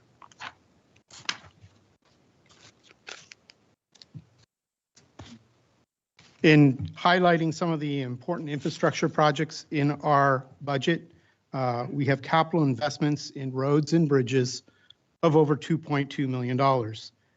Some of the key projects include the replacement of Bridge 11 on Adjala-Tosorontio Town Line, converting Concession Road 3 Adjala from gravel to a tar and chip surface, resurfacing of 20 Side Road Tosorontio, reconstruction of Concession Road 2 north of Highway 9, as well as the resurfacing of 30 Side Road Adjala. Next slide, please.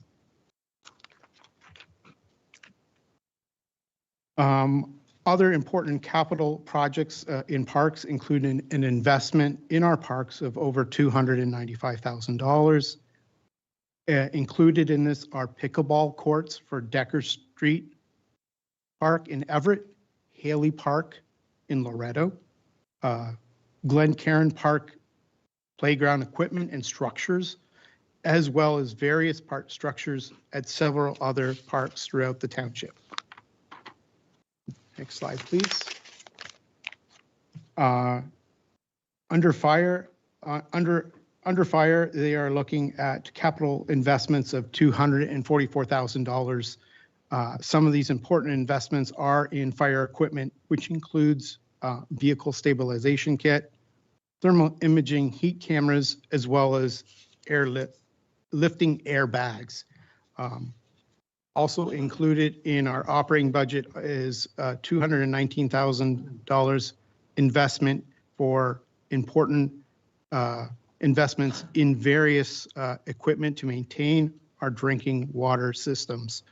And I'd like to add all of these investments in our capital, in projects here are having no impact on our tax levy increase, as they are all fully funded from grants, reserves, development charges, as well as contributions from other municipalities like Bridge 11, which is being cost shared with Mulmer.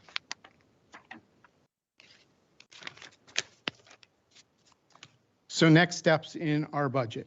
There will be a special council meeting held on November 26th at 9 a.m. to review the budget. The public is also welcome to attend and provide comments during the public comment section. Comments may also be submitted to the clerk. And just for some additional information not included in the presentation, the county has revised its rate increase to 3.5% tax increase. This would result in a blended tax increase for a residential property to only 2.47%. So you're looking at about $107 increase. Thank you. Thank you, Mr. Anerchuk, and I know throughout this process I will be giving you many thanks because I do appreciate the work Treasury and all senior management and all staff have put into this budget. And you are quite right when you say it is our budget, because staff presented this budget to me and I'm quite happy. So that's why it's in front of council now and in front of the public. So well done to you and your staff for presenting this to us tonight. So first I'll go to the public if there are any speakers. So any person may attend the public meeting and or make written or verbal representation either in support of or in opposition to the proposed 2026 budget. Please note all names and addresses will become part of the public record and will be included within the minutes of council. Are there any persons that wish to provide comment? And if so, please line up at the podium, and when it's your turn to provide comments, please complete the sign-in sheet, state your name and full mailing address for the record prior to proceeding to your comments. So are there any persons in the audience wishing to speak? All right, seeing none. I will go to council then. Sorry, I will actually go back to the clerk. Thank you. It is like some of my script. I'll get to it eventually. Madam Clerk, were there any comments in writing? Through you, Your Worship, there was no comments submitted in writing. Thank you. That was also on my script. Yes. All right, so are there any questions or comments from council? And I'm just going to state here, we are, as Brent indicated, having a budget meeting on the 26th of November, where council will be deliberating the budget and will take additional public comments at that meeting. So we will not be diving into the budget book this evening or to talk about any particular items, but if there are any general comments from council, we take them now. Councillor Cox. Yeah, through the chair, I'd just like to outline in the graph provided here for capital reserve funding from 2021 to 2026, park improvements is flatlined, right? Barely gets off the graph. There's a lot of youth in this area.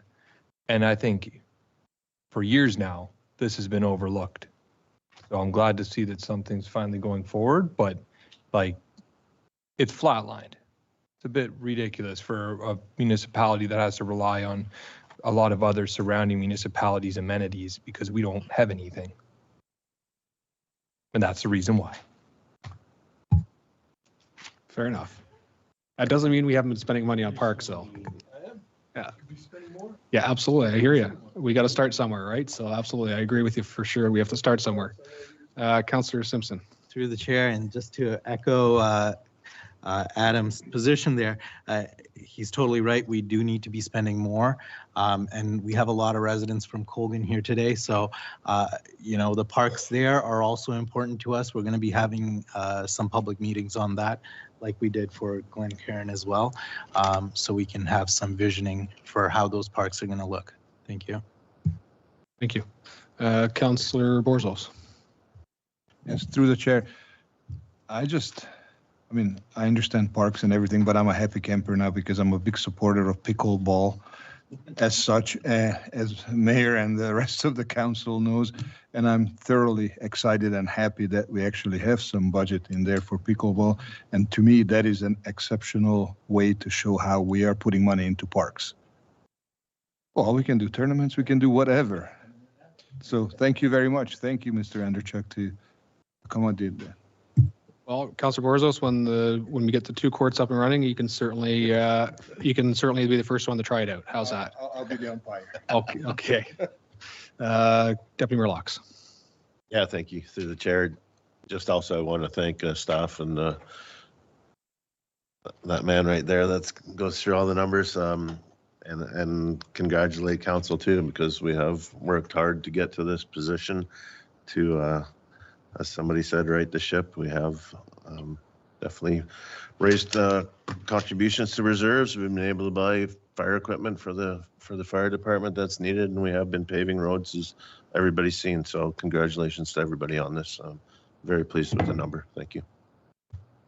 Okay. Any other comments or questions? Okay, so I'll take the opportunity now to declare the public meeting for the 2026 proposed budget closed at 8:08 p.m.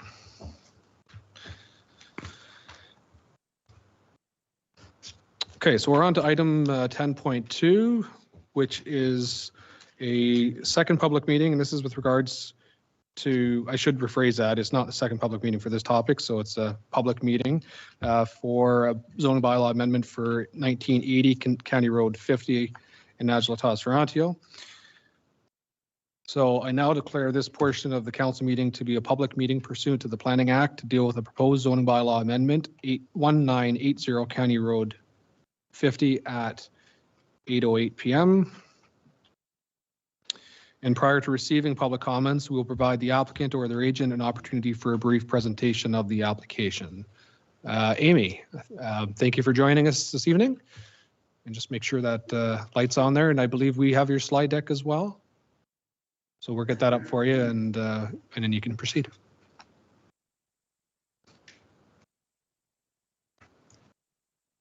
Good evening, Mr. Mayor, members of council, staff, and members of public in attendance. My name is Amy Powell. I'm a registered professional planner as well as the Chief Planning Officer for Powell Planning and Associates. I'm here this evening on behalf of the Cardillo family, the owners of Cedar Transportation and the subject lands, 1980 County Road 50, to present a public meeting and application for a minor zoning bylaw amendment. Next slide, please. So this evening's presentation is going to include an introduction of the subject application, as well as discussing the location and the description of the subject lands. We'll go through the proposal, some policy analysis that's relevant to and supports the application that's before council this evening for consideration. Then we'll conclude with any questions from council, staff, or members of the public in attendance. So an introduction of the file. The purpose of this presentation is to seek planning approval to bring the existing commercial trucking operation that has been in existence on the subject lands for over 26 years into compliance with the Township of Adjala-Tosorontio's zoning bylaw 03-56, put into force and effect in 2003. I'll also be introducing the necessary minor zoning bylaw amendment application and addressing the comprehensive policy analysis as well as planning legislation that applies to the subject site in accordance with provincial and municipal policies, which demonstrate that the application represents good planning. Next slide, please. So with regards to the subject lands, they are located at 1980 County Road 50. The local designation is Natural Core Area and Natural Linkage Area. The lands are zoned Oak Ridges Moraine Natural Core, Oak Ridges Moraine Conservation, and Oak Ridges Moraine Linkage. The area of the subject site is approximately 1.9 hectares in size, with approximately 123 meters of frontage on County Road 50. The site benefits from having generous tree cover, which actually acts as natural screening for the outdoor storage as well as the accessory structures on site pertaining to the commercial activity. The site is owner occupied. The site benefits from having the majority of the north of the site is dedicated to parking. I want to emphasize to council this evening that there is no public services for vehicle repair operating under the existing commercial business. And all activity that takes place on site is within the existing structures. Just a bit about the business operations. So there are 3 trucks that operate out of the subject site. They leave in the morning and they return in the late afternoon as well as the early evening. It's owned and operated again by the Cardillo family who do live on site. The wife does the billing as well as the administration for the company, and the husband and their 2 sons are the drivers for the company. The site has ample parking, which houses the 3 trucks as well as 4 trailers that again belong to the company, and there's also space on site for parking of personal vehicles. The storage that is on site, again, is located towards that northern portion of the site, and the site does benefit from that generous tree coverage, so you can't really see the commercial activity that's happening from County Road 50 sight lines. The surrounding uses to the subject site to the north are the natural core area, where there are rural activities in use.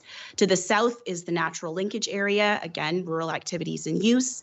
To the east is the natural core area, where there are rural residential uses. And to the west is the natural linkage area, as well as the natural core area, where there are rural uses in nature. Next slide, please. So we're here this evening to present the application again, seeking a minor zoning bylaw amendment.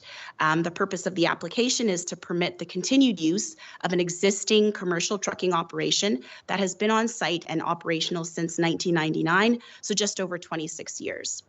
They're operating as a home industry in closest definition in accordance with the zoning bylaw because it's a secondary use to the primary use on site, which is the residential activity. There is no expansion being proposed to the commercial use on site through the application that is before council this evening. We are merely asking for a permitted use under a minor zoning bylaw amendment, and that requires us to seek permission of council to have an exception to the existing Oak Ridges Moraine Conservation Zone that applies to the subject area of the site.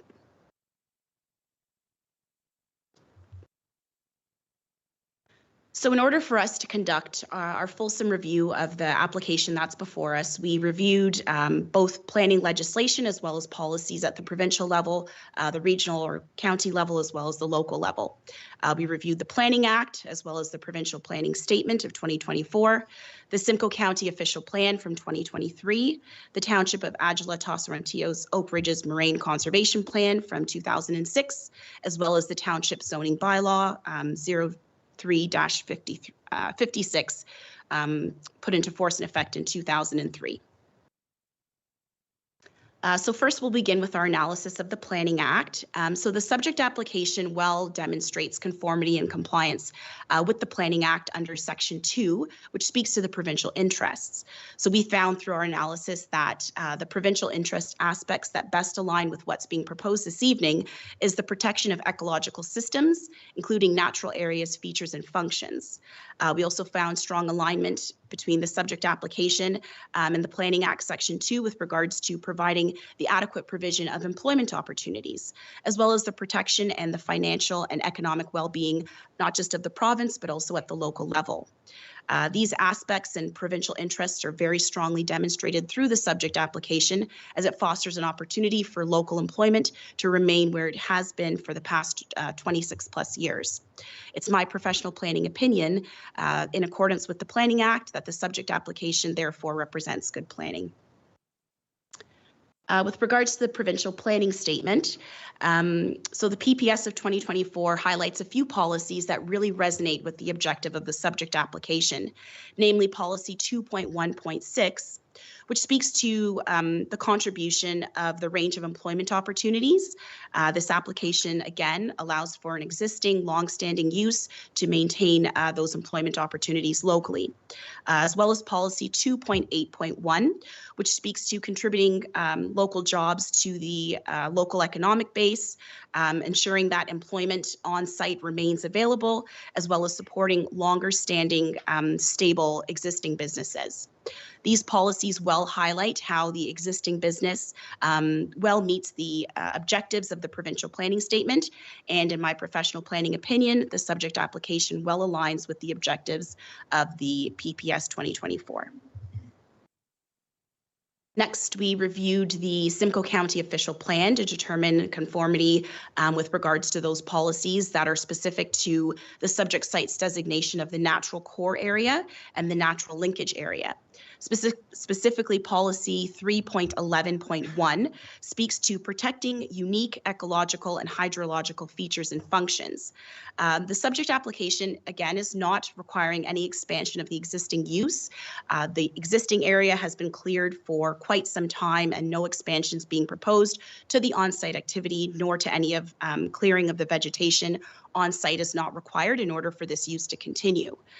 Policy 3.11.13 speaks to the necessity to not encroach upon or to disrupt natural, sensitive and natural features. The subject application is successful in adhering to this policy as well, because there is no expansion, there's no additional clearing of the lands required.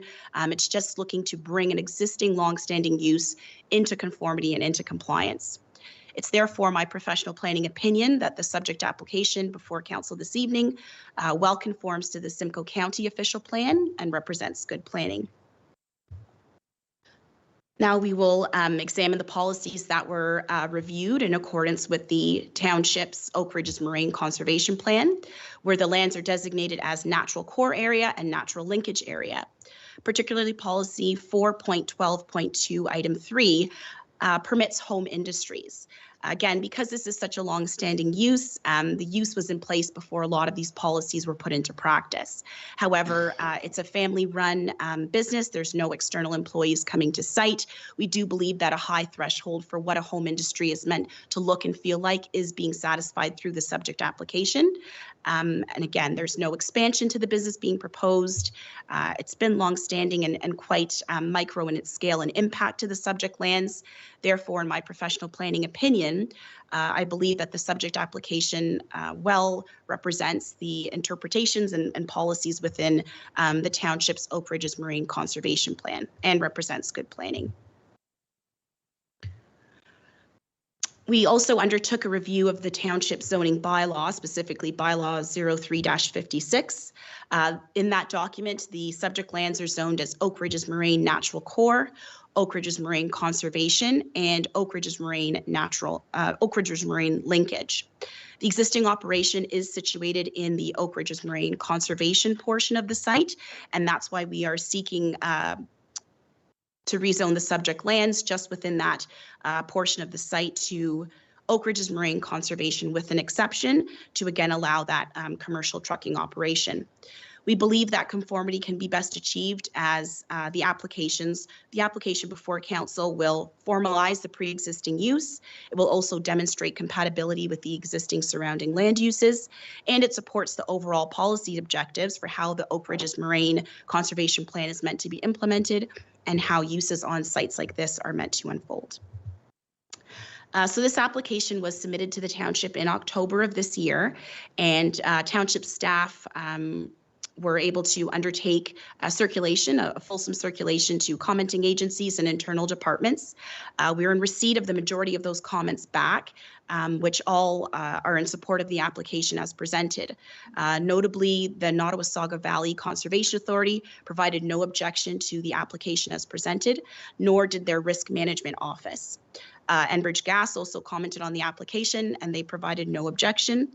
In terms of the township staff circulation, the Public Works Department provided no objection to the application as proposed, and the building office at the township provided no objections, but they noted that should there be any necessity for repair facilities to be proposed on the site or for future expansion, then a building permit would be required as a condition of approval, which we fully understand and reasonably support as well. So we understand that planning comments are still outstanding, but we have been in contact with the planning department. We understand the necessity of having to undertake this compliance exercise to recognize the long-standing commercial use, and the application has done its best to deliver that justification in a thorough manner with regards to how these lands are meant to be managed for the short as well as the long term. Next slide, please. So in conclusion, our careful analysis of the on-site existing conditions and in support of the minor zoning bylaw amendment, we believe that the application well aligns with the provincial interests detailed in the Planning Act, is consistent with the provincial planning statement, it conforms to the Oak Ridges Moraine Conservation Plan, it conforms to the Simcoe County Official Plan.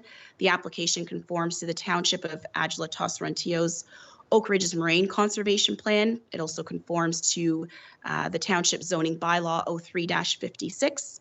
No objections have been received to date from the circulation resulting from Township staff's efforts in getting the application before the commenting agencies. So we appreciate the fact that there's no objections to the application being proposed. And with all of that in summation, it's my professional planning opinion that the application represents good planning in accordance with the best interest of the public.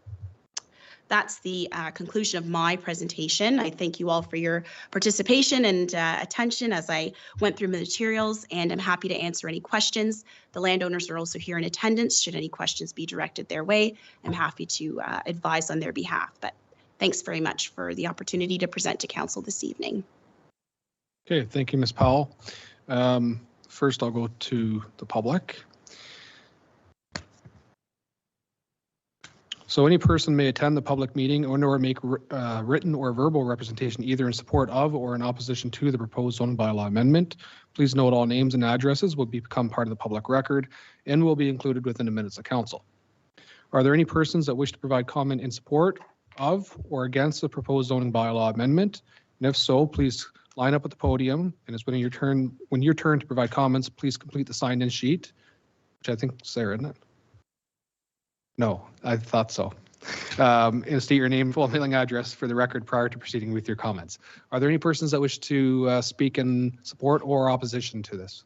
And I just need you to come to the mic, please, and make sure that's on. The green light's on. Yes. And just state your name and address, please, for us. Okay, my name is Jane Mitchinson, and myself and my husband Lawrence Mullins live across the street at 1971 County Road 50. Thank you. Okay, I'm just going to read what I wrote in an email to the township. Our property is across the street from the one requesting rezoning. We do not support this rezoning to a ORMCXX status. The property is specified as rural residential and has been illegally used as a trucking yard for decades. There was a variance approved many years ago for the building on the property under false pretenses. The owner claimed he wanted a building to store his boat. We objected at the time, but the council granted the variance. It has been used as a support building for this trucking business pretty much ever since. There's a high level of activity at this property involving drivers and transport trucks pulling into and out of the residential driveway on a very busy road at the top of a blind hill to the north. Many close calls and incidents have occurred over the years. The property is also used to store trailers, fuel tanks, and maintenance supplies. We see no evidence that the owners continue to occupy this property, no lights on or personal vehicles parked there. To call this a home industry is inaccurate. We have tolerated this neighbor's activities for decades, and the operation remains fairly small. Less than 10 trucks, fewer than 10 trailers, parked or stored. Our main concern is the use of this property going forward, if this exception is given. Does the new exception zoning specify the use, i.e. the number of trucks, storage specifics, maintenance activities, and supplies? If this property was to be sold, what restrictions on the scale of use would be in effect? How would this use be monitored? That's my comments. Okay. And since then, I have been made aware of these mapping documents at the Simcoe County level. And if you look at the map that was created on the 2002, which is just after the Oak Ridges Moraine Act, it shows the house, the building, and one transport truck parked. And that's it. So I'm not sure that it's accurate to say this was an ongoing trucking operation when there was only the guy and his truck and he lived there. But since then, you can see in the pictures, there's a lot more activity going on there. Okay? Thank you. Are there any other persons in attendance wishing to speak in favor or support of, or in favor or against the application? Okay, seeing none. Madam Clerk, did we receive anything in writing? Through your worship, through to council, we received one written comment from Jane Mitchinson and Lawrence Mullins, which was presented this evening already. Thank you. Ms. Powell, did you wish to provide any additional comment just with regards to the residents' concerns or questions? Through you, Mr. Mayor, to the resident, we understand uses of this nature in corridors that don't support activity of this nature. But in Simcoe County, Highway 50 is a main thoroughfare for truck activity. We can't perhaps decipher without, the evidence about questioning the nature or the scale of the operation through time. The application is before council this evening, and the landowners have entrusted and been very forthcoming with what the current day activity is, responding to the notice from the township that compliance is required. And they're here this evening with the best of intentions to bring the site into compliance after all this time. With Planning Act applications, you have to think about impact. There's no expansion that's being proposed. If anything, as the residing neighbor noted, activity has scaled down on the subject site over the years, which would lessen the instance and impact of that existing very long-standing use on site. Again, we're not looking to redirect exceptional truck traffic to smaller concession roads or roads that aren't meant to handle the onboarding or offloading of transport trucks. Highway 50 is the corridor where a business of this nature would be most acceptable in the township. So we just like to reiterate those comments, and happy to address any questions of council or staff. Okay, thank you. So I'll now go to any questions from council to either the applicant or planner. But I do have a couple myself, so if I may, I just wanted to get some clarification. If this was approved, would the recommendation from staff be looking at establishing the site plan control on this property? And if so, would we be able to restrict the number of vehicles parked on the property per day or per year? And then whether or not there would be a request for maybe potentially some additional landscaping as a buffer. So maybe I'll go to you, Ms. Powell, if you'd like to comment on that first, and if staff would like to comment second. Through you, Mr. Mayor. So the notion of site plan control did come up in the notice that was presented to the landowners. I think it's because the first step was to determine the scale of the operation.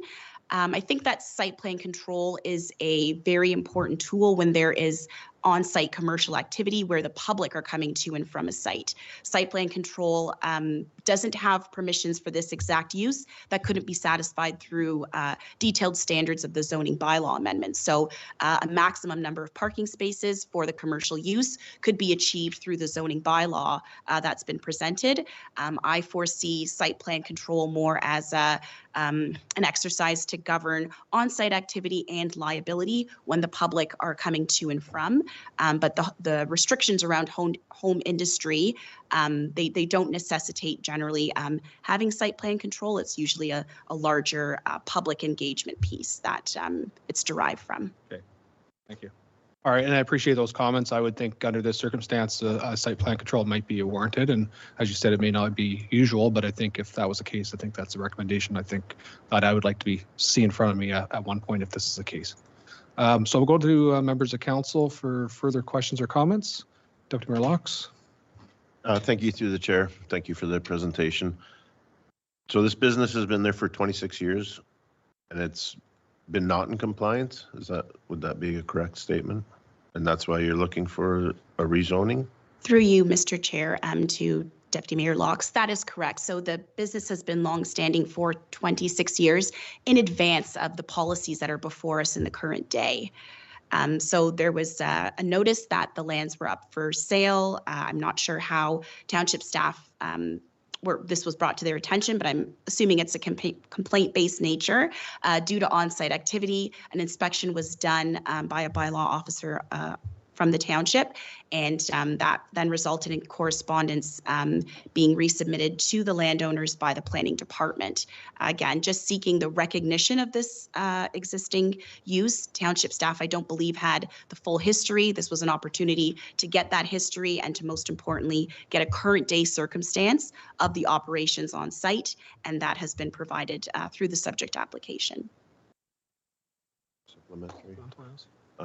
To the chair, so if this accusation of it being up for sale never came up, this business would have continued to ideally operate without being compliant to our regulations, ideally? Through you, Mr. Chair, to Deputy. I know that would be hard for you to possibly answer that question, but that's the basis of this, is that it's, a non-compliant business that's been there for a long time, and no offense to home businesses and that, I do have a problem with the way that's being operated and the premise of now trying to make it compliant.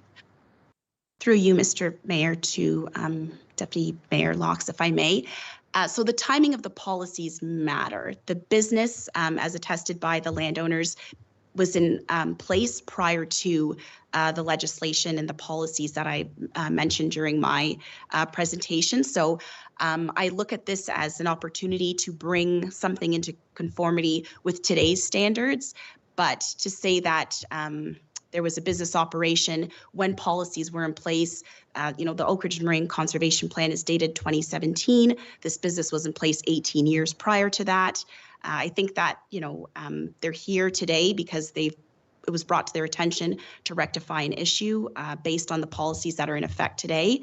And I see that as an opportunity to move forward, especially with the commitment and understanding that they're not looking to expand that subject use. They're not looking to, again, planning and development applications are all about impact.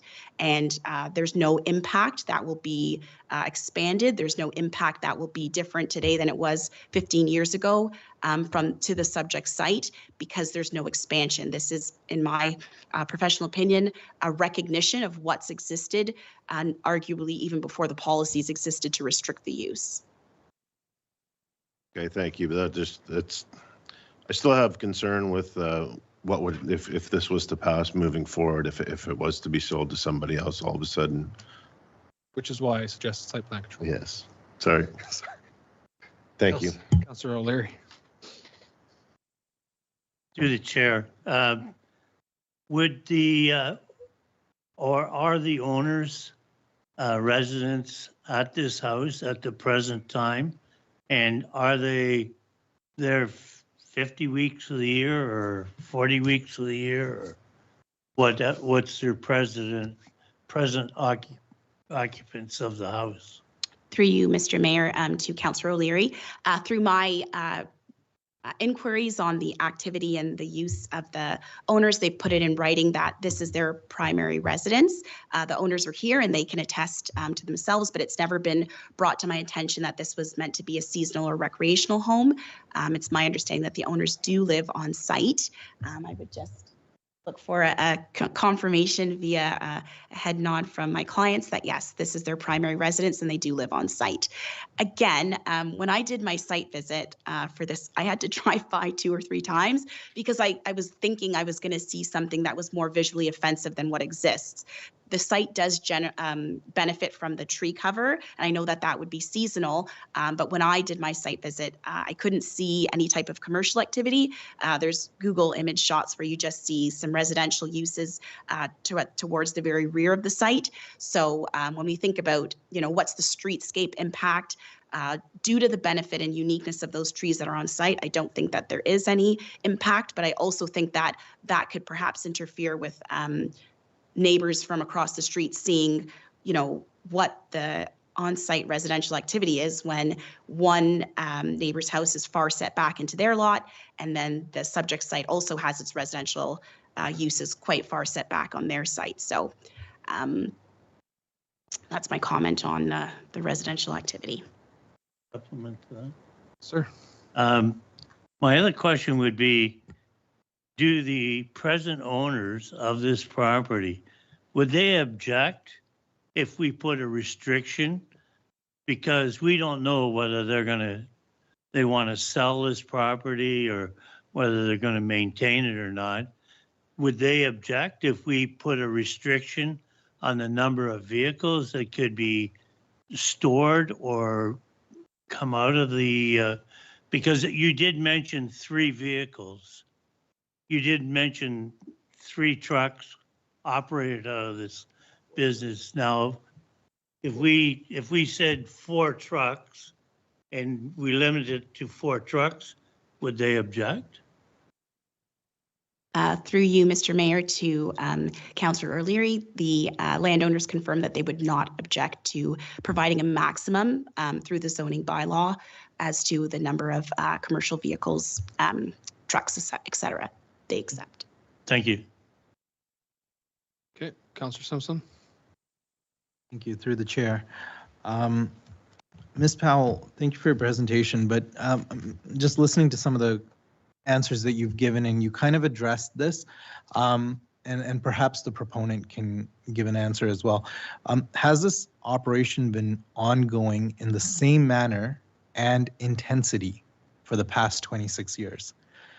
Including prior to the implementation of the Oak Ridges Moraine Act? Through you, Mr. Mayor, to Councillor Simpson, the consistency, the landowners confirm that the consistency of the scale of the operation presented today has been consistent for the past perhaps 20 years. So after the Oak Ridges Moraine Act was implemented then? Because that would be 2003 or so. Yes, so that the implementation timing for the township's local documents were 2003, and township was 2007, I believe. Provinces is 2003. So the zoning bylaw, which has regard for the Oak Ridges Moraine, was the 03-56 document is a 2003 adoption. Okay.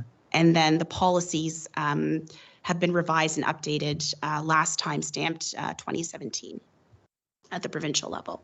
Okay, so has it been an ongoing use at the same manner and intensity as it is presently? Yes, that is correct.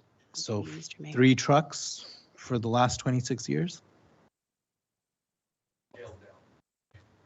Oh, you've scaled down. They've scaled down, yes.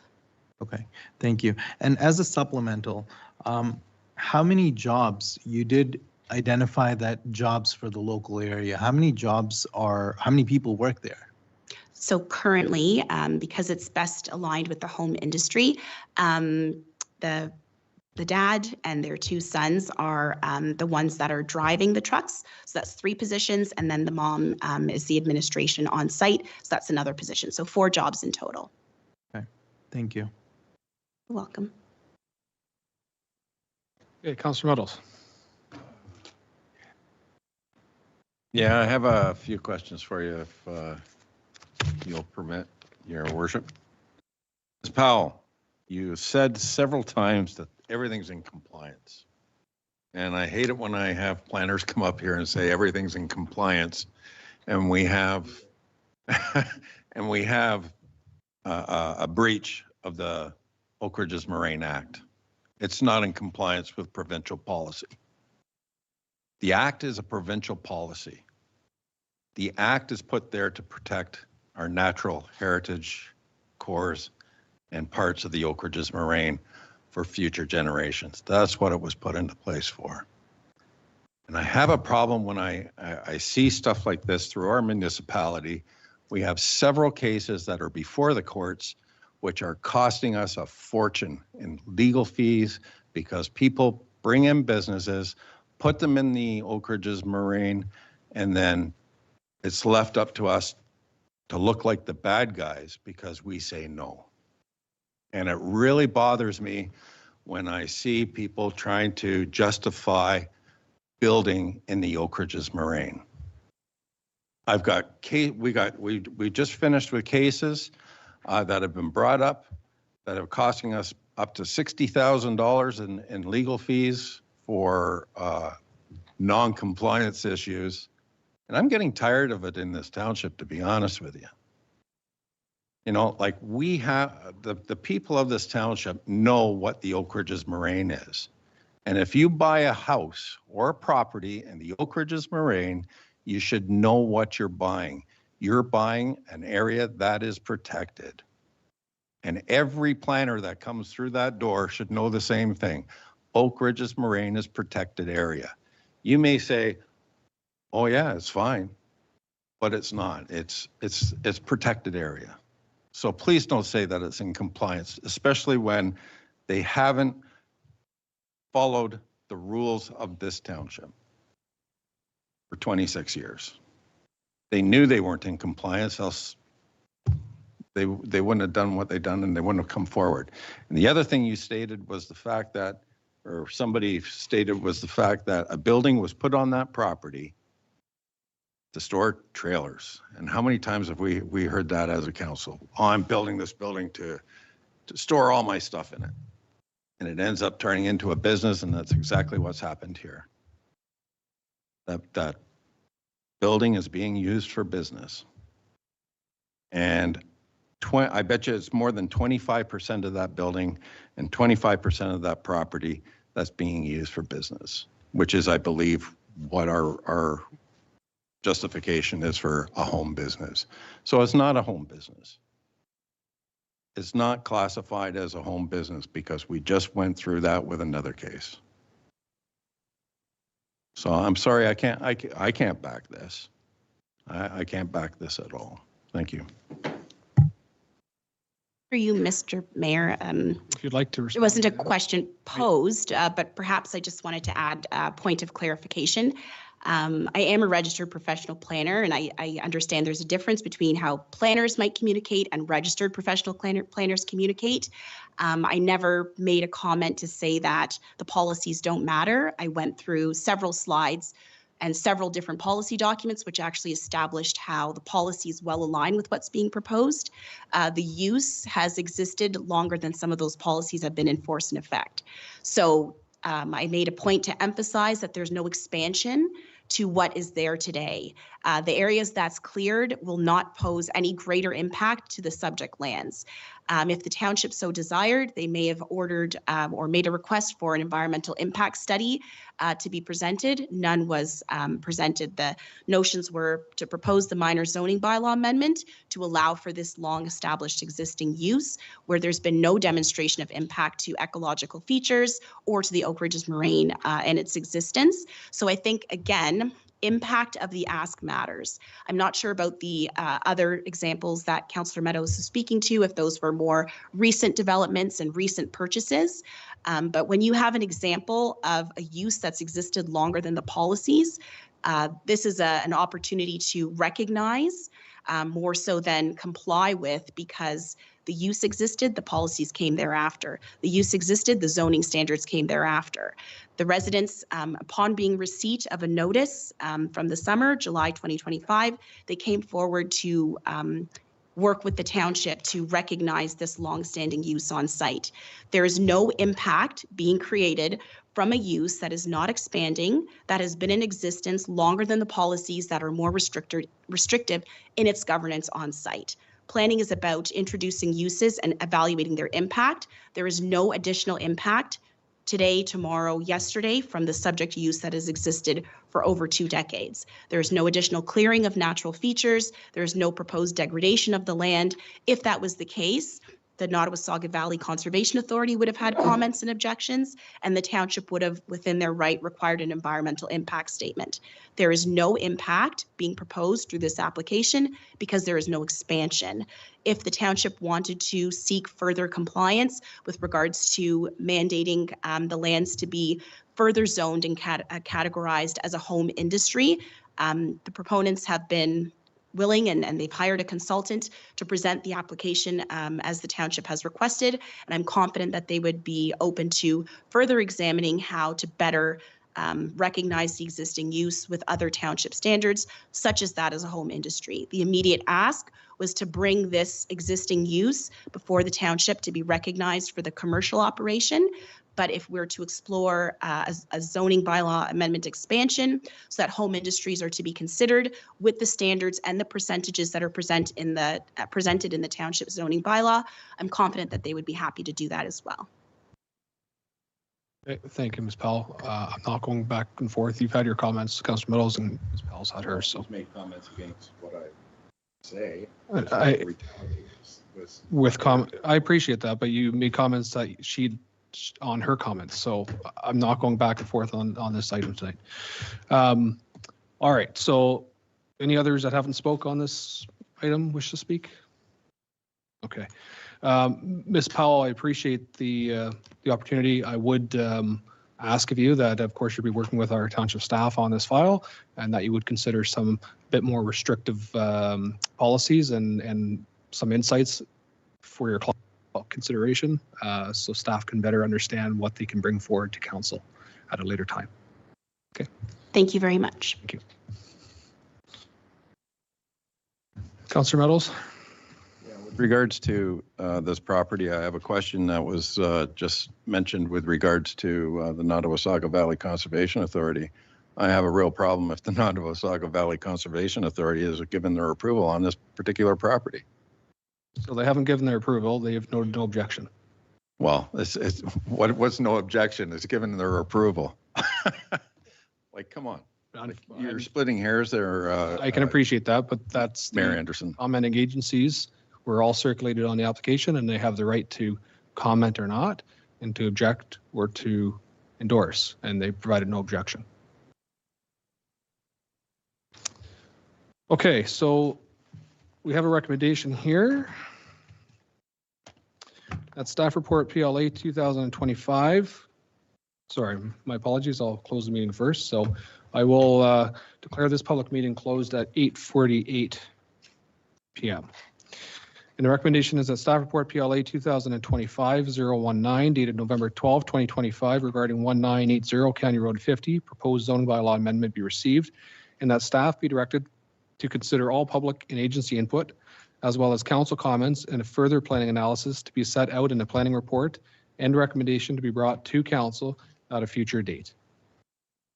Mover, please. Councillor O'Leary and a second by Councillor Cox. Any further questions or comments on the resolution? Can I have a recorded vote, please? Certainly. Madam Clerk, a request for a recorded vote from Councillor Meadows.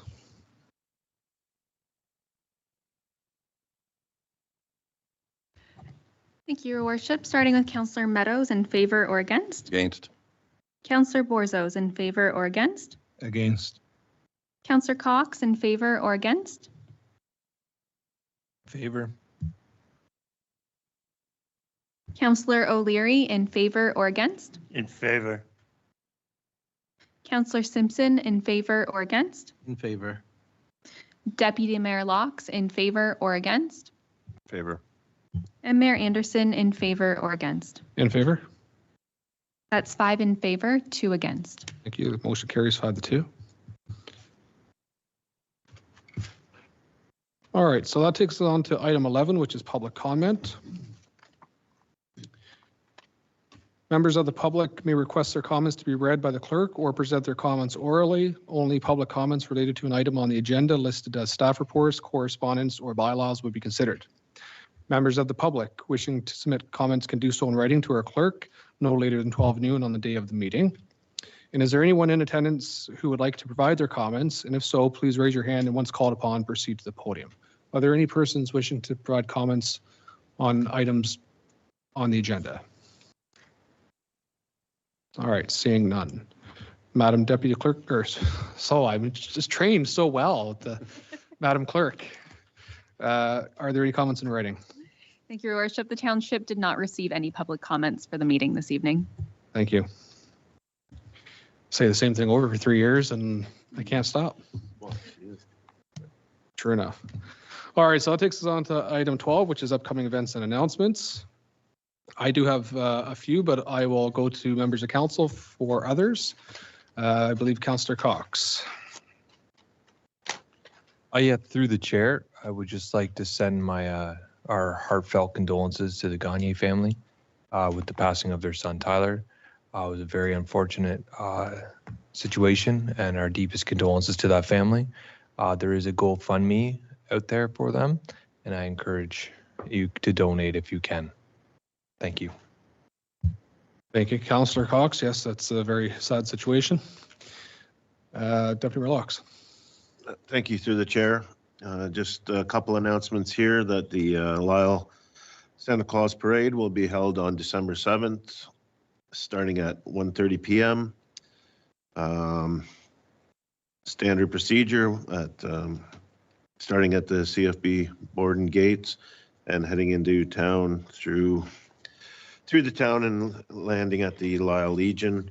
I believe on the same date, we are doing a food pickup through the EFFA, and that's for the Christmas food drive. So if you're attending the parade, you may also bring any non-perishables to the Lyle Legion and donate them there.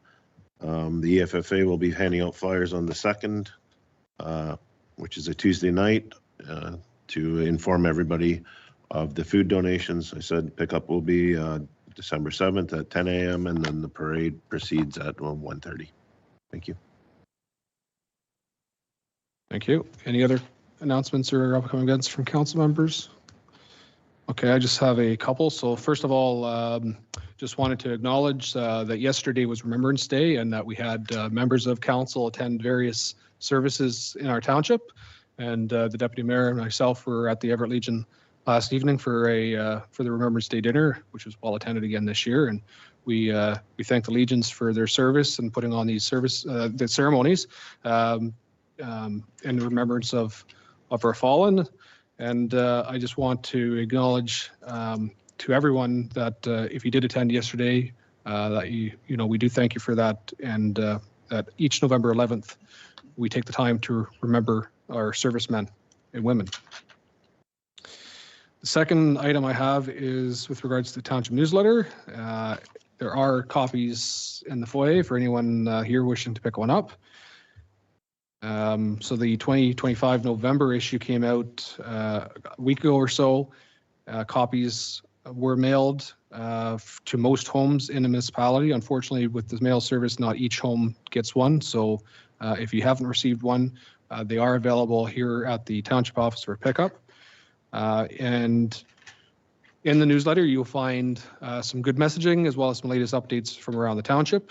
And whether you are looking to get involved or stay informed, the newsletter has something for everyone. The next item is the proposed 2026 budget. As noted by Mr. Anderchuk earlier in the meeting, a special council meeting will be held on November 26, 2025 at 9 a.m. to review the budget. The public is welcome to attend and provide comments during this meeting. And comments may also be submitted to the clerk 2 hours prior to that meeting. So that's again November 26th at 9 a.m. The next is with regards to another upcoming special council meeting, or I should say two.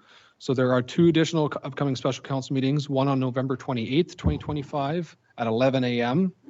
and another on December 3rd, 2025 at 3 p.m. And an agenda for each meeting will be published to the township website a couple days before those meetings. And then the last update for council and residents is the official plan public information center is planned for December 9th at 6 p.m. here at the township office in the public room right next door. Please check the township website for official plan updates, including the release of the proposed mapping at the end of the month. And as well, I believe the entire official plan will be unveiled as well for that time. So we do encourage everyone to take a read of that, look at the mapping.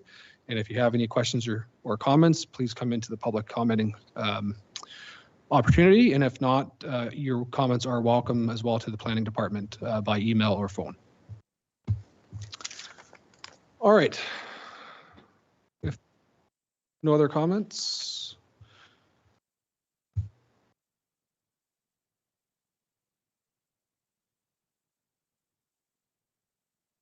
Sorry, I should go to our clerk this evening for an administrative update. Thank you, Your Worship. Through to Council and the residents. On behalf of CAO Kalamutu, I'll be providing the administrative update this evening. Just a reminder that the winter maintenance period starts this Friday. Residents may be seeing reminders on their windshield if they leave their cars parked on the road overnight.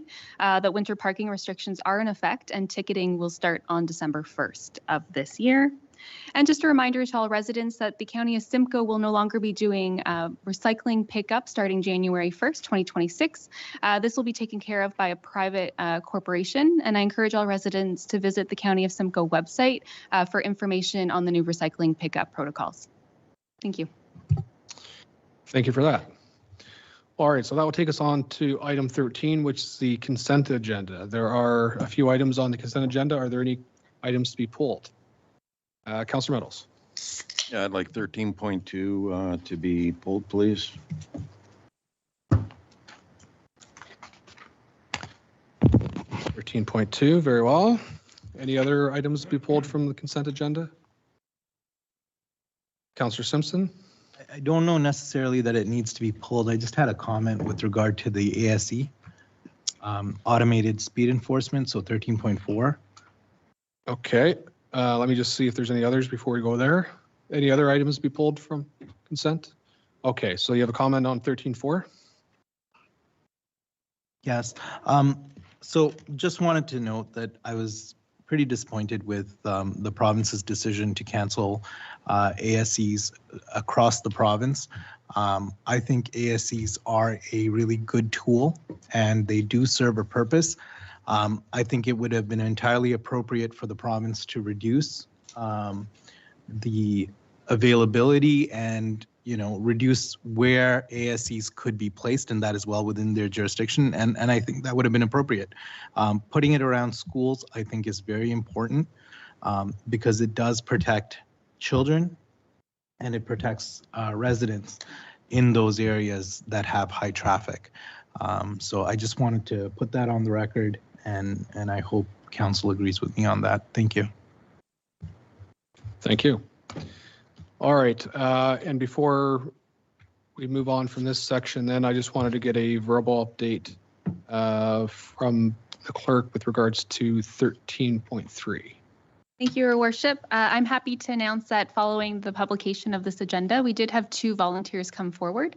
So we will be running an outdoor ice rink in Everett again this year. Great, that's great news.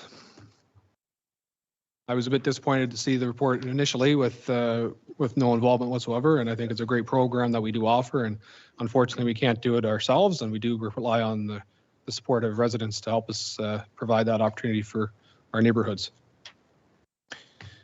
And I'd imagine, just to confirm, this Public Works will be installing that on the ice pad or on the basketball pad for the residents. Perfect, awesome. All right, so the recommendation for consent agenda, we just pulled the one, right? So 13.2? Yes. All right, so that consent agenda recommendations for item 13.1 and 13.3 through to 13.10 be adopted as presented, and that staff be authorized to take all necessary actions. A mover, please. Councillor Cox. And a seconder, please. Councillor Borzos. All those in favor? That is carried.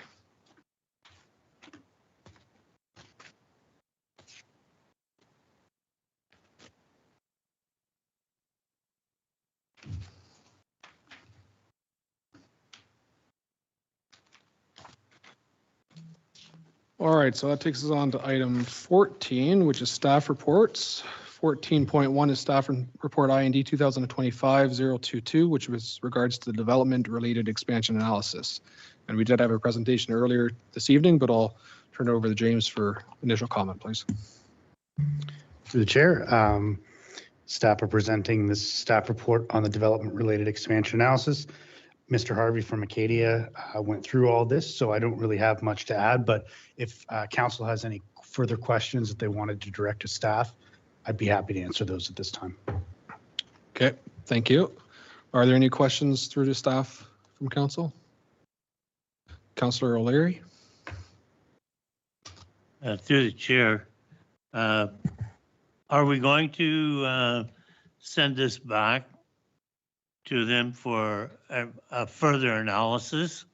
Because there were, as far as I'm concerned, there were a tremendous lot of questions that need to be answered, and we need to have a fixed price to deal with this. So I'm just I'm thinking that we as a council may make an amendment to have this sent back to them, to have them do a further analysis. Mr. Johnstone, I'm not sure if we have the budget for that at the present time, but if you'd like to speak to it. Through the chair to Councillor O'Leary, I've spoken with the consultants on this project, and tonight they did it for free basically because the budget on this project had been expensed. So in order to have them complete further analysis, Mr. Harvey even said that he would like an additional job request, I'll call it, in order to do that, just because all the funds available on this project have already been accounted for. Okay. Supplement to that. Through the chair, that's not a good answer as far as I'm concerned. Just seriously, this is our DC charges. We need to have adequate analysis of what is required and what the costs are going to be. We can't have, well, that's all we could afford, so that's all we got.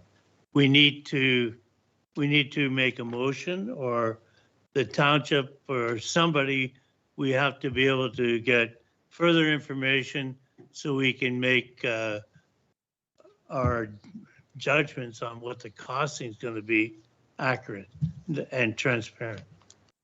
Okay. Thank you, Councillor O'Leary. We don't need a motion I believe we can provide a bit of direction today. The report's in front of us.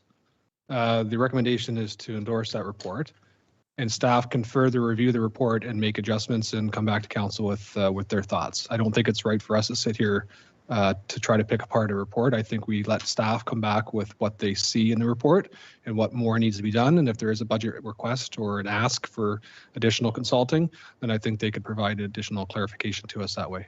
Is that suitable? I'm just, how much money do you need to do further investigation? We may not need any if they can do it themselves.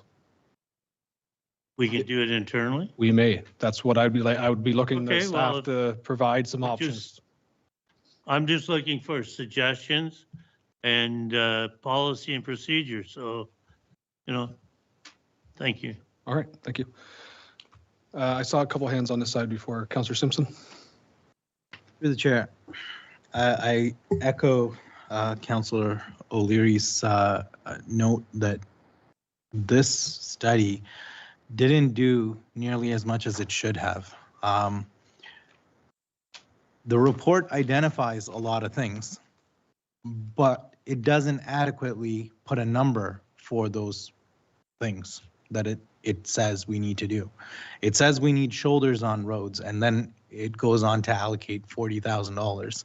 I don't know what shoulder we can put in for $40,000 in our municipality. I've never seen it done. I think we need, if we're going to add a shoulder to a stretch of road, that shoulder needs to be adequate. And to do that, that requires ditching, that requires putting in things. And I don't need to tell you what it needs, but you guys know what it needs, and it costs more than $40,000. We need additional monies for sidewalks.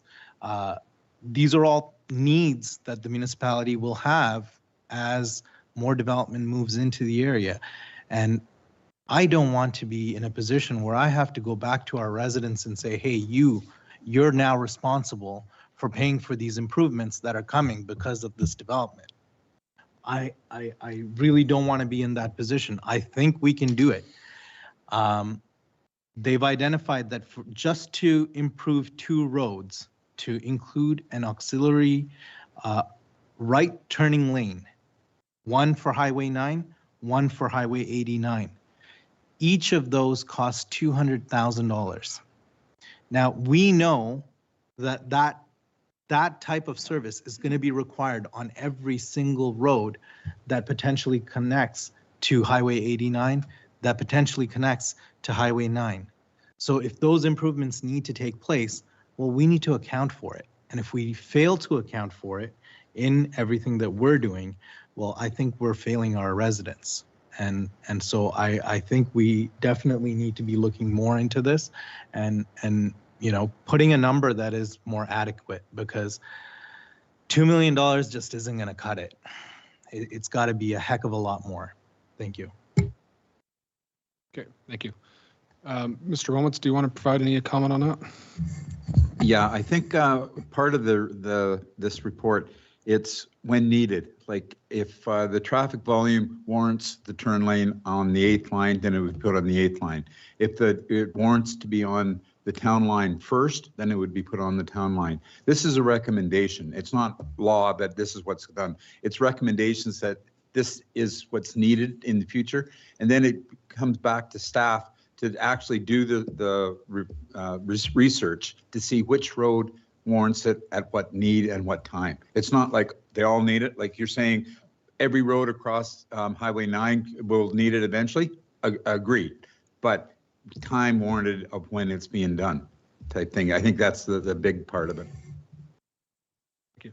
And I might just comment as well, like development will pay for development that's within their confines. So if we were to want to put an existing or a sidewalk through an existing community, that's not development related because it's going through existing community for existing residents. So we have to be mindful of what development charges can actually be paid for when we look at development in the area. I have Councillor Meadows next. Yeah, I echo Councillor O'Leary's comment there. The numbers are just too low. I mean, 1.9 million, I think, was what I saw written for needs to improve our roads for this development. I'm sorry, it's just too low, especially when most of our roads are too narrow as they are. We know that we have to widen them.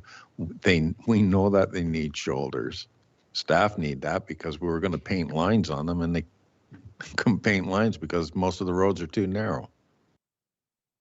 Like, I don't know what, I just don't want this to end up being like what's happened with Colgan, where we're shortchanged on certain things as far as I was concerned with that development.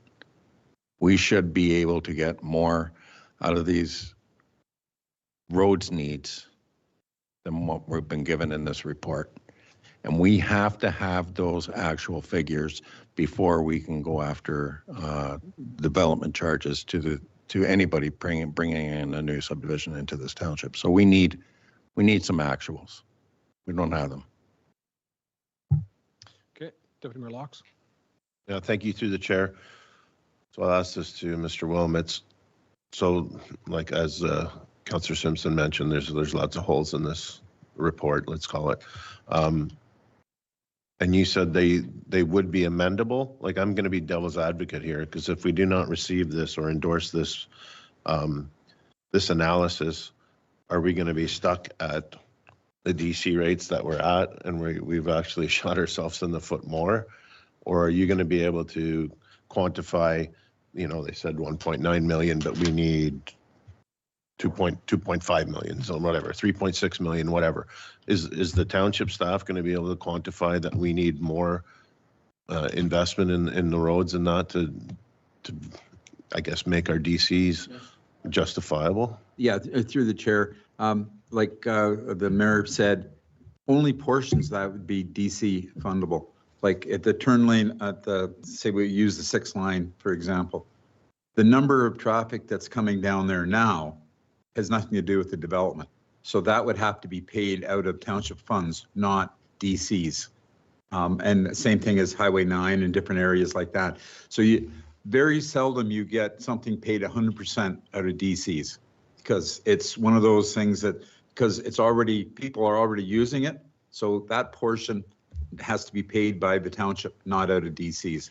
So it's a give and take on that. But again, this is on today's date. If they warranted, 3 years or 4 years down the road that they need a turn lane at the 6th line, everything changes with the cost of inflation and everything else. And again, it's a recommendation of what they think is needed. It's not saying you shall, you must. It's giving council an idea of, okay, here's some options that are coming down the road that you can talk about. And like you say, it's the 6th line or the 7th line or the town line or the 8th line. It's all relevant to the traffic flow. And if you have a high flow volume tends to use the town line, well, then the town line would get it before the 8th line. Or if the 7th had a high volume, it's all relevant for the staff to look at and move forward and bring a report to council. And it's ultimately their decision on where the work's being done. Okay, thank you for that explanation, but I just want to make sure that if there is a shortfall, that's not going to bite us down the road when we're trying to, we're going for 15,000 DCs instead of 10,000, and we get stuck in that 10,000 because we didn't see the shortcomings of this report. Is that going to affect us to the point where we've decided on this and now we're stuck there? Do you understand what I'm trying to ask? Well, and I might just comment that we've hired Hemson, who's going to be working on our DCs, and they will justify everything that they think is needed to be in DCs as well. Above and beyond this analysis. Yes. So that's my biggest concern. They take what recommendations have come through council, what recommendations come of council, what recommendations come of staff, and they sit down and justify what they can and can't include within a DC bylaw. And I might echo the fact that I believe December 3rd meeting is with Hemson, so we can ask more of those detailed questions as to how we could incorporate additional DCs with development. Right, that's the clarification and my concern, that if we don't endorse this, then we end up getting stuck with Yeah. Well, We're stuck in the same position we're in right now. it's Whereas- an endorsement, and as Mr. Wilmot said, this is an endorsement of a recommendation, which is not committing us to anything. Okay. We've paid for a report. We're going to endorse a report to say we accepted it, and we can. And then with the Hempson report and that meeting, we can move forward with our DCs. That's my biggest concern. Thank you. Madam Clerk. Thank you, Your Worship. Through to Council, I was just going to add to that, and I'm looking at the treasurer, that Hempson can review the memo as provided today to see if they do think any additional works need to be done. So we could move forward with the endorsement today, have Hempson review the memo as endorsed, and then allow them to recommend if staff should bring back a recommendation to council to commission an addendum to that report if needed, because we've already engaged them as our consultants. Okay. All right, before I go to others who've already spoke, anyone else who hasn't spoke wishing to speak? Adam Nicholas? All right. I've got Councillor O'Leary again, and then Councillor Meadows. To the chair, my only concern is exactly what Julius's concern is if we go through now and say that we accept the 1.9 million and say hypothetically, the roads are not safe. The county road is not any cost to us, but say the 6th concession and the 8th concession are not wide enough. They need to be wider. They need shoulders. They need all this additional work.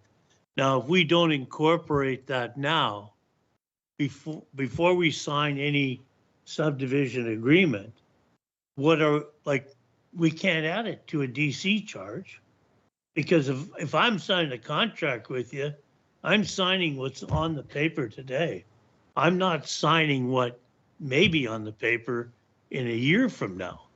So that's what I'm saying. That's my concern, is we need to have adequate financial backing in a report or something that we can present that says there is a possibility. We have a report that says 1.9, but there is a possibility it could be 12 million. No, but I'm just saying, well, you start widening a road, you go from Colgan to number 9, and you go from County Road 5 to 89, like you're talking big bucks. You're widening the road, you're resurfacing it. That's not out of the question. Anyways, that's just my concern. Thank you. And again, I think that's a technical question we can ask Hempson, and I believe they can include other projects as they see fit, because they can justify what goes into their study as well. So they have the expertise to justify. So we don't need a third-party report to tell us what we need to include in the DCs. What we need is Hempson to justify that it can be in the DCs. So if those suggestions, staff are listening, they understand, we can try to incorporate these comments with Hempson. Councillor Meadows. Yeah, I had the same concerns as what Mr. O'Leary had about accepting this report. Once we accept this report, we're saying all the information in that report is okay. We're accepting that information that's given to us. Myself, personally, I don't accept the report because I believe there should be an addendum to that report to look into other things. And I think everybody on council feels exactly the same way. We got a budget coming up. If we have to budget some more money for that addendum to that report, then let's do it. I mean, we're the ones that are going to benefit from it, or should I say the taxpayers are going to benefit from it because of the fact it's now going to be incorporated in our DC charges. And yes, it's for the development. So, you know, like I think that would be the best way to go. That's my opinion. I mean, it might not be worth anything, but that's just the way I see. That's just the way I see a report. When you accept a report, that's not correct. Anyway, thanks. Okay, thank you, Councillor Meadows. Like I said earlier, I think we don't need to provide direction, but if we would like to tack on that we endorse a report and that staff be directed to review and make further recommendations, I think that would allow for the opportunity for staff to come back with further recommendations. Yeah. Okay, so let's put the motion on the floor then for that, and then we'll see if there's any further discussion. So it'd be that staff report IND 2025-022 dated November 12th, 2025 regarding development-related expansion analysis be endorsed, and that staff be directed to review the findings and provide further recommendations to council. Councillor Simpson. Through the chair. I think the direction to staff should be that they should be looking for more projects that would facilitate safe use of roads, or, you know, additional projects that would need to be added into this report. I believe they do, and that's why I would suggest that they review the report and provide further recommendations to council. Further recommendations for additional projects that can be included into the. Well, we're not amending their report, so we got to be mindful here. We're not amending anything Acadia Road. Staff can't do that. So what I'm saying is they're going to review the report and provide comments on the report. So we can't amend their report. So I'll go to the Madam Clerk. Thank you, Your Worship, through to Council. What I think will become clear to Council after our December 3rd meeting about the process of the DCs is what will happen through the DC process is staff will have an opportunity to sit down with Hempson and propose to propose various projects that they think are DCable, and then Hempson will vet each and one of those projects. So the report that is being received this evening is only one piece of the DC background. We will sit down as SMT and we will brainstorm any project that we think could be DC funded. We'll then sit down with Hempson and they will vet each of those projects and determine if they can be included in the DC background study. So this report this evening is not the only projects that will support the development of the DC background study. So it sets the base and we can build on the base. Councillor O'Leary. Through the chair, my question is to Robin. If we pass this motion tonight, down the road, could Farsight use this at an OLT argument against us because we are using a report that said it's 1.9 million when it ends up being 12 million? Like, I don't want to pass something that's not going to be advantageous to us. I think it's better to refer it back to staff, and then after you consult with your second entity, then we make our decision. Madam Clerk. Thank you, Your Worship, through to Councillor O'Leary. So through the DC process, the key here is that we're capturing the projects. The pricing or the cost of those projects can be updated as we go through the DC process. So we'll take the reports that are identified in the engineering report presented this evening. We'll take that to Hempson. We will sit down with Hempson and staff will work with Hempson to determine if the cost of those projects should be increased. The report in front of you tonight is a starting point for the development of the DCs. Then staff will work with Hempson to vet the costs and vet if all of those projects should be included, plus any additional projects that staff identify that should be DCable. So this is really just a starting point for the development of that DC background study. Thank you. All right, so I've got Councillor Borzos and then Councillor Cox. Thank you. Through the chair to Madam Clerk, I'm not sure if this is possible, but could we, just to ease some concerns and provide more clarity, defer these two items, 14.1 and 14.2, till the December regular council meeting, so which would take place after the DC meeting on December 3rd, so that way we would have a better, I mean, I certainly would have a better understanding of how this relates to DCs and how we could actually work with it within that framework. So the short answer to that is yes.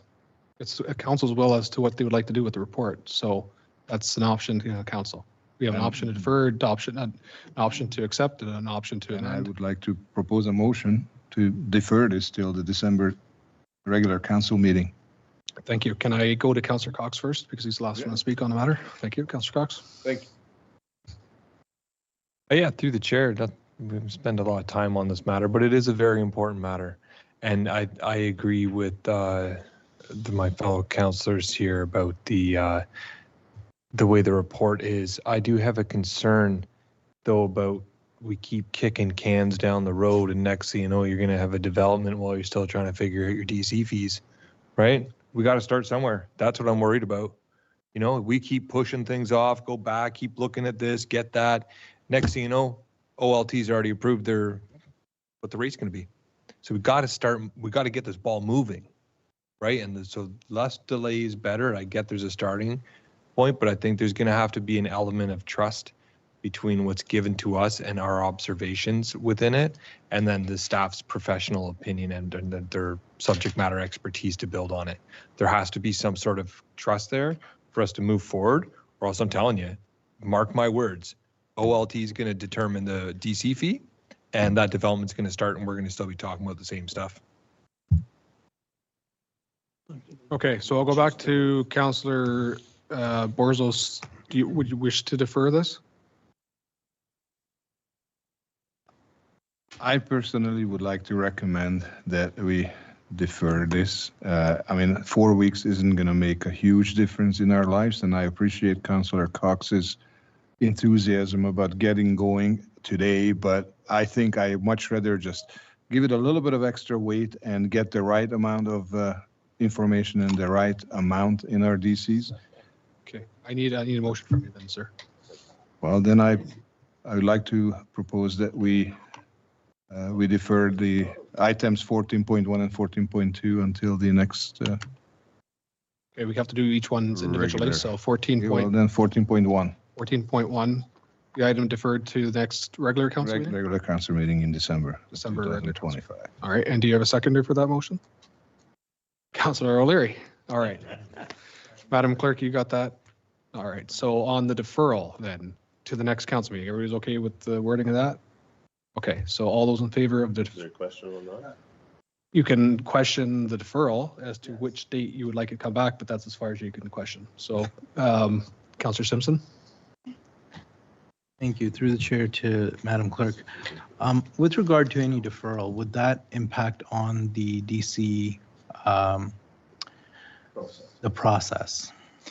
Madam Clerk? Thank you, Your Worship. I am going to defer this question to the treasurer as he's been working directly with the consultant. Mr. Anushek? Through the chair to council, over the next couple of months, we'll be developing the background study, and specifically the consultant will be working with staff and asking us what projects need to be included in the DC study.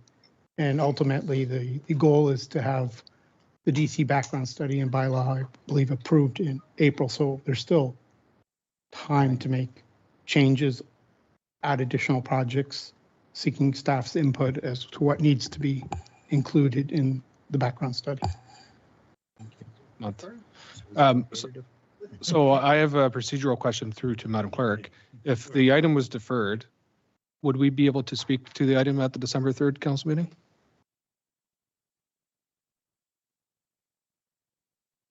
Can we not? Thank you, Your We Worship. can add it to the For the agenda. question. Well, no. So, Like, we know the recommendation's there, we just haven't endorsed it.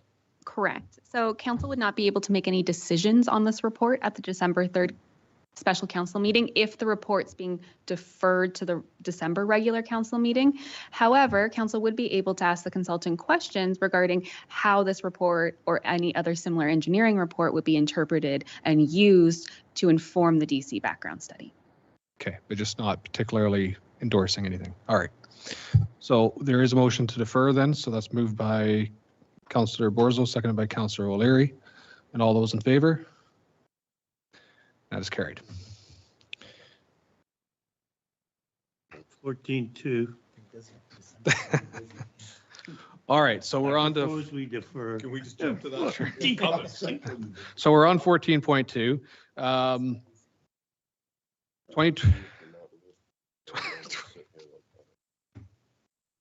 2025, 23 roads need study. Is there initial comments on this? We heard the presentation, Mr. Johnstone. I think, would you like to provide comment? Please.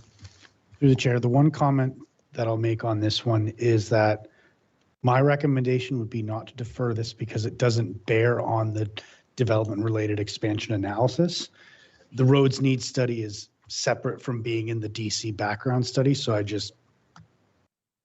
that's the point that I want to raise, that they're separate. All right, thank you. Are you guys done yet? No, I'd like to defer this time. Everything down. Let's slow everything down. All right, put the motion on the floor if you'd like to defer it. All right, do we have a motion to defer? No, No. sorry for my ignorance. All right. Any comments from council with regards to this item? Again, I'll preface the same thing as I did last one. I think this is something, a guide for staff to look at and to forecast into future budgets. So I don't think, again, it's holding our feet to the fire in any way to say that we have to do this. It's a recommendation, and like I said earlier, we could have a road blowout tomorrow and we'd have to change our projects for the next 2 years around. So this is giving us a guide for the next few years based off of the existing 2024 roads need study, or 2020 roads need study. So this is an update to that, and we will continue working on that. So any questions or comments on the report itself? Okay.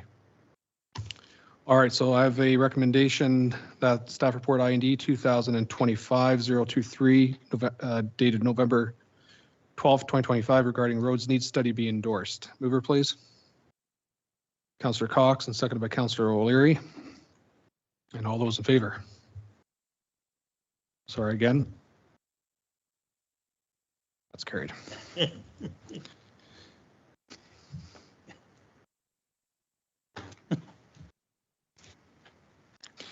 All right, we're on to 14.3, which is staff report HR 2025-001, and it's a repeal of staff policy provision limiting year-end lieu time payouts. And I'll go to Ms. McGinty for initial comment, please.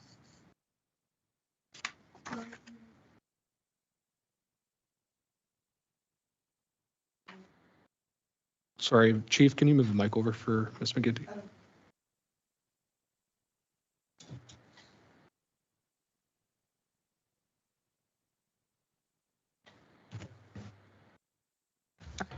So through to your worship, this report is to repeal a couple sections of the policy and replace it with certain parts. So we're repealing section 511 and 610 of the policy to its entirety. And then with section 5.12 of the policy, we're repealing it and replacing it with any lieu time that remains at the end of each calendar year shall be paid out to the employee. Further, upon termination of employment for any reason, all accrued and unused lieu time shall be paid in effect at the time of the termination in accordance with employment standards. And that's section 611 of the policy be repealed and replaced with any lieu time that remains at the end of it's the same thing. And further, that council approve all accumulated lieu time to be eligible for payout in full at the end of each calendar year, effective for 2025 year end and ongoing basis. So the current policy has it that we cap out at 35 hours for office staff, and we cap out at 40 hours for public works staff. And that's the cap we pay out. We don't pay out over that. In prior years, reports have gone to council to pay out the payouts. So this amendment to the policy just removes that administrative burden of bringing that to council every year. Yep, thank you. So just my initial comment, and I support the recommendation. I think it simplifies things and cleans things up. I certainly will have an offline conversation with the CIO because I do believe lieu time is something that has kind of come up the last few years on our agendas more often than not. So I think that's something I can certainly take back to the CIO if there's any questions or comments of that. But I think this does clear the process and administratively, and staff do put lieu time in. There's no doubt about it, and they should be compensated for it. So I think that's a necessary adjustment here to this policy. Any other questions, Councillor Meadows? Yeah, I just have one question, and that's with our closing down of the Christmas holidays, is that going to have any benefit or effect to that? Because we sometimes we go over the new year, so like we're supposed to pay out all the loo time at the end of the year. If in January you have people that are still taking off for the Christmas break, we usually bank the loo time so that they can use it. So how's that going to work? Through your worship to Councillor Meadows. So the loo time payouts will be paid out on a separate pay run on December 11th. So we do have the three days at shutdown. So staff, if they have any remaining vacation, loo time, sick paid days, they can put that in, but that'll be paid out on the December 11th pay. Okay. And any loo time incurred after that December 11th payout up until the end of the year will be carried over into the next year. Supplemental. I have a bit of a concern with this. I feel the staff are getting kind of taken advantage, if I can put it that way. And that is when you pay out all your loo time at once, it'll throw you into a higher tax bracket. So they're going to get like, they're going to, yeah, it's good. It's going to be like a lot of overtime being paid It's out. their choice to take loo time. Can they take it? Can they take their loo time through the year? Like can they get paid? Okay, I don't know the process, so I don't know whether they can get paid out their loo time. So through your worship to Councillor Meadows, the loo time is overtime. Mm-hmm. So instead of getting overtime pay, you bank it for loo time, so it's paid time off. Right. So staff are encouraged to take that throughout the year, but for staff that Don't. Yeah. Okay. gets paid out, and it gets paid out in a separate pay. Okay. So it's not with your regular pay. That was my only concern, because if we're forcing them to be paid out, then anyway. Okay. Thank you. Okay, anything further, Councillor Simpson? Through the chair, so does that mean that the loo time is calculated at overtime rate, or is it at regular pay rate? Through your worship to Councillor Simpson, it depends on the position. Okay. Some that are at different rates. So I guess for the positions that do take loo time, do most of the people get it at regular pay, or is it at overtime pay? Through your worship to Councillor Simpson, so most of the staff are at time and a half. Thank you. Which is why we encourage them to take loo time. Councillor Cox. Through the chair to Ms. McGinty, what portion of staff are at regular time? Why is there different categories for who gets overtime and who gets regular time for loo time? Through your worship to Councillor Cox, it's dictated in the policy. So senior staff are straight time. Interesting. Councillor Simpson. Through the chair to the treasurer, how big of an impact is this new change in policy going to have on budgeting and expenditures? Mr. Anerchuk. Through the chair to Councillor Simpson, we're not adjusting the budget. We do budget for, within the budget, we do budget for a portion of vacation or a small percentage of vacation and loo time to be paid out. We include it in the budget, but we're not changing the budget for this proposed change. Or speaking, so that's built into the budget, and historically that budget is more than enough to cover wages, regular wages, as well as anything that's paid out. So to paraphrase, it has no effect on the budget. Exactly. Thank you.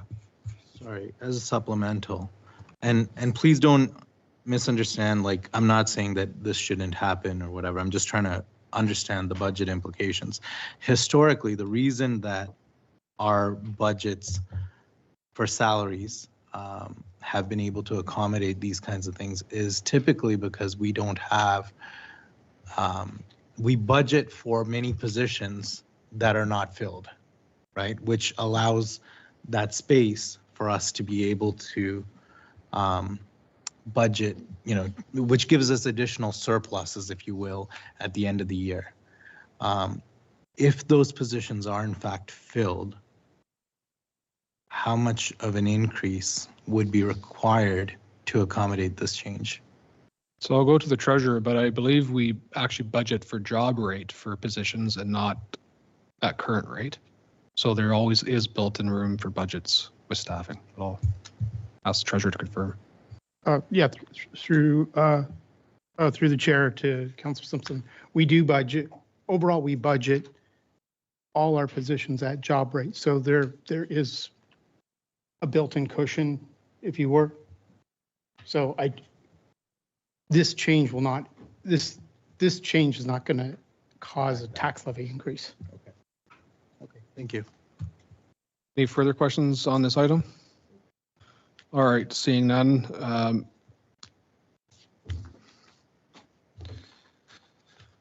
I'm not reading the whole recommendation. So that staff report HR 2025-001 dated November 12, 2025 regarding repeal of staff policy provision limiting year-end lieu time payouts to be received, and that the recommendations contained within the report be accepted. And I'll read the last one though. That council approve all accumulated lieu time to be eligible for payout in full at the end of each calendar year effective for the 2025 year end and on an ongoing basis. And that is moved by Councillor Cox and seconded by Councillor Borzos. Any further questions on that? On all those in favor? And that is carried.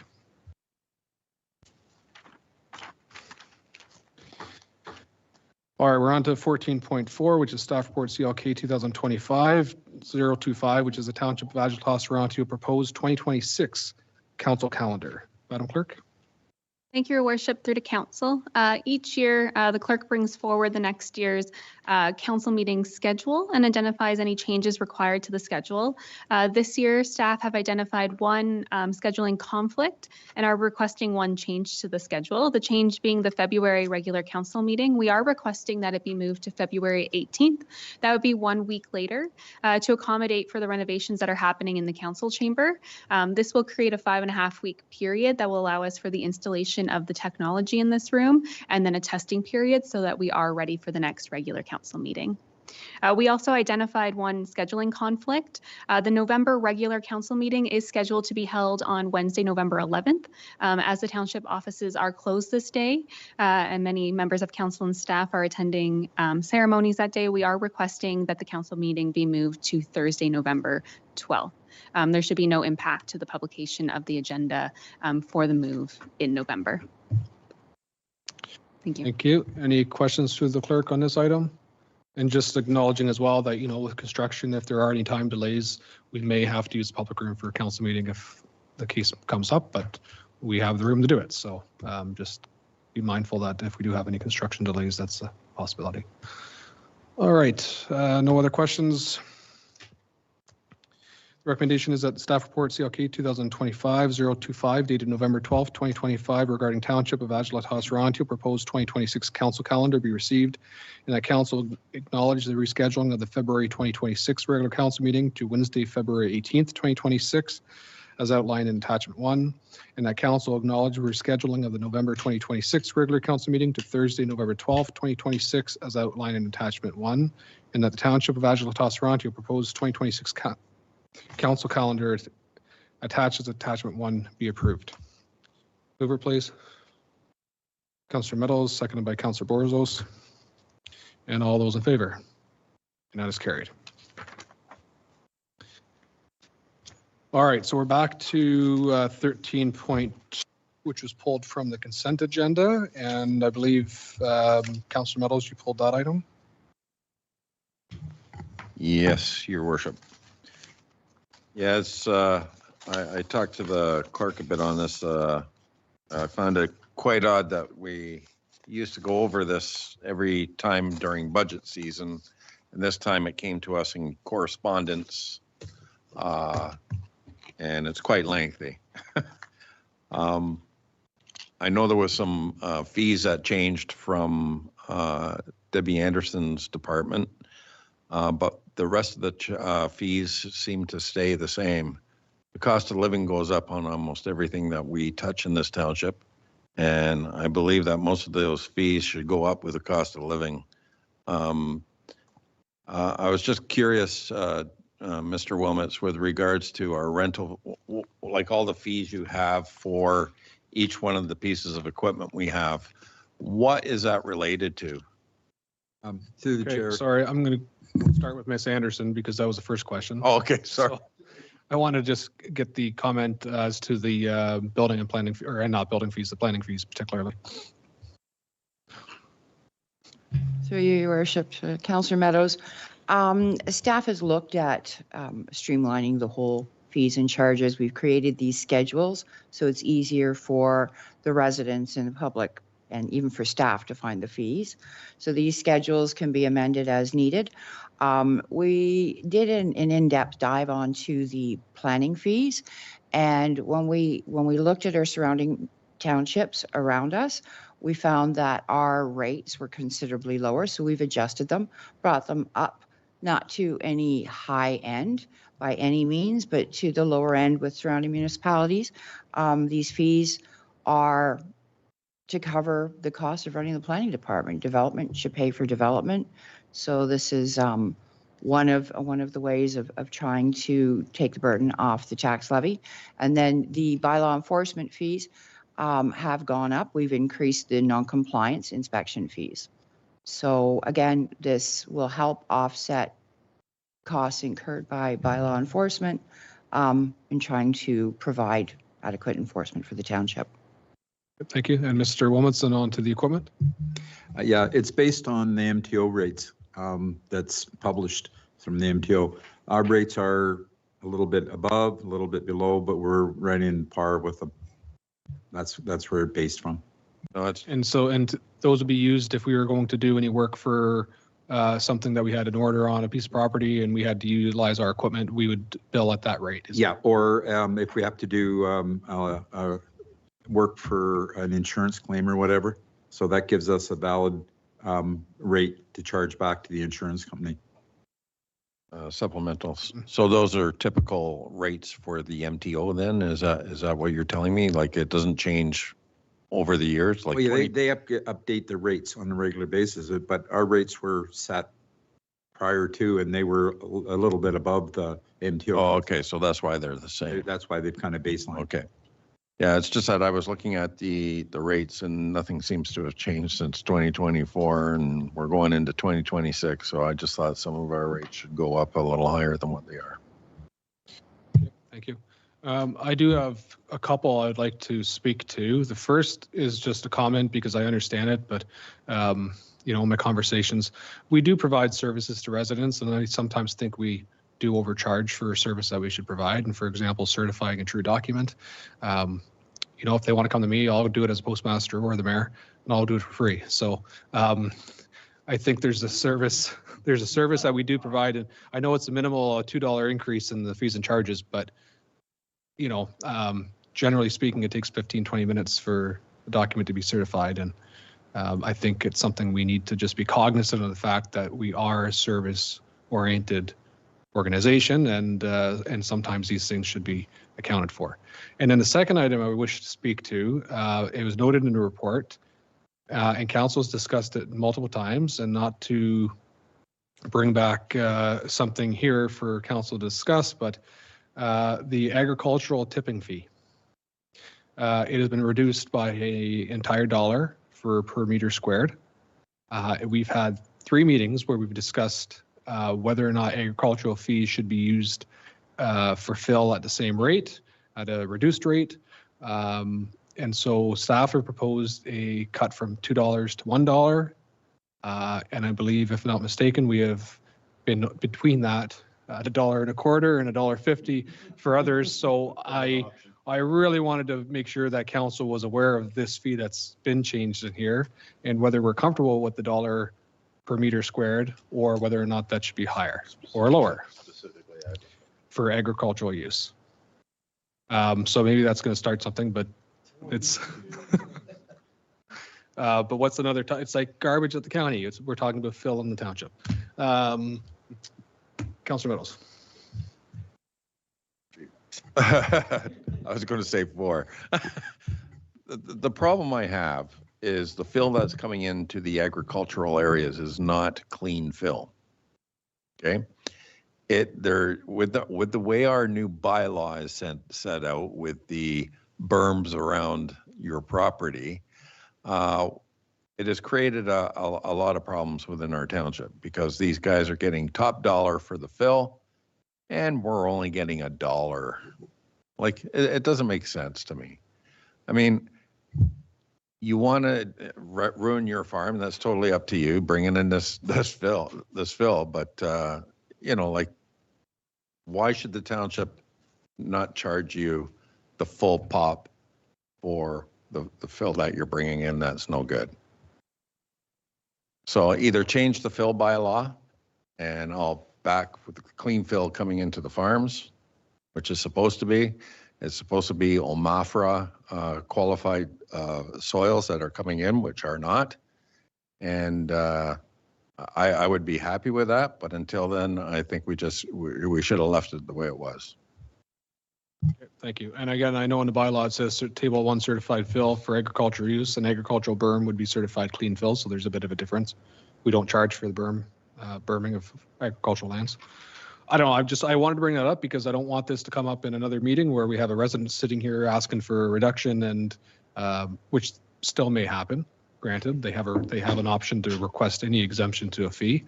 But again, if we're comfortable with $1, then we move forward, and if we're not, then I would like to see a suggestion tonight. Deputy Mayor Lux. Thank you through the chair as to Councillor Meadows' request, but I'm just reading it, and I just want to, I guess, through Mr. Wilmots, where in our set fees it says certified fill. So, or through Debbie or whoever certified. Well, there's certified clean fill for agricultural berm, and agricultural use is certified fill. So does that not clarify whether it needs to be clean fill, like inspected, whatever process needs to be taken? Ms. Anderson. Through you, Your Worship, to Deputy Mayor.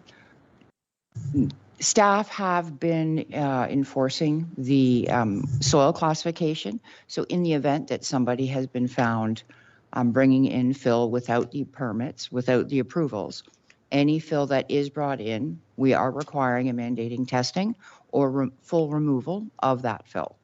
It would be, when we explain it to the residents, we explain that they can't bring in anything less than what is classified on the property for the most restrictive use on that property.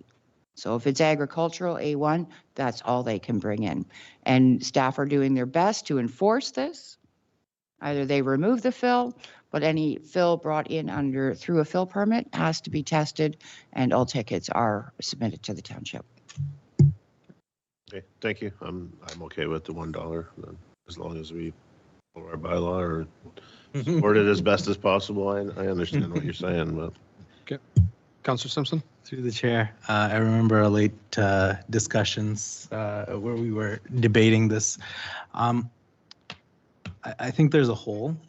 I mean, if I wanted to bring in fill, I could get a pig, call myself a farmer, and just bring in whatever fill I wanted.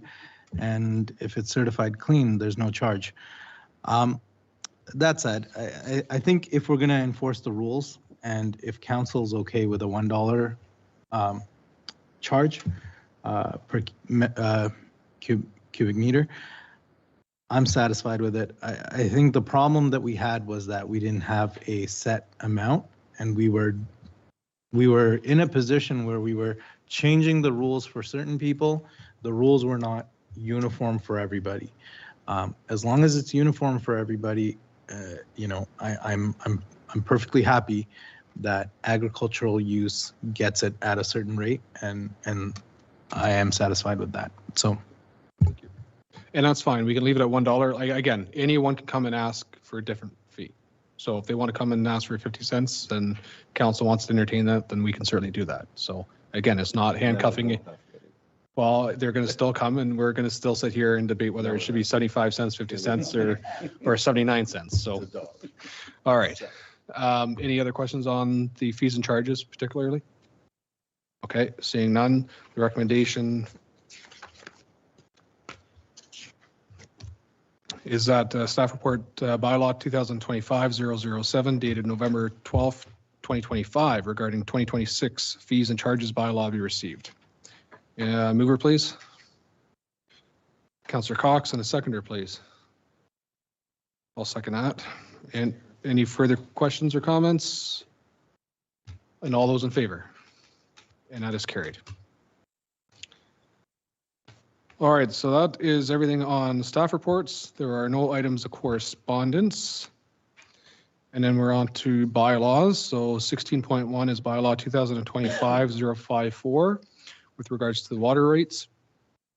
The bylaw 2025-054 being a bylaw to amend bylaw 2024-076 being a bylaw to establish and fix the rates of charges for supplying water to users from the municipal water works system and to establish procedures for the collection of water accounts be enacted.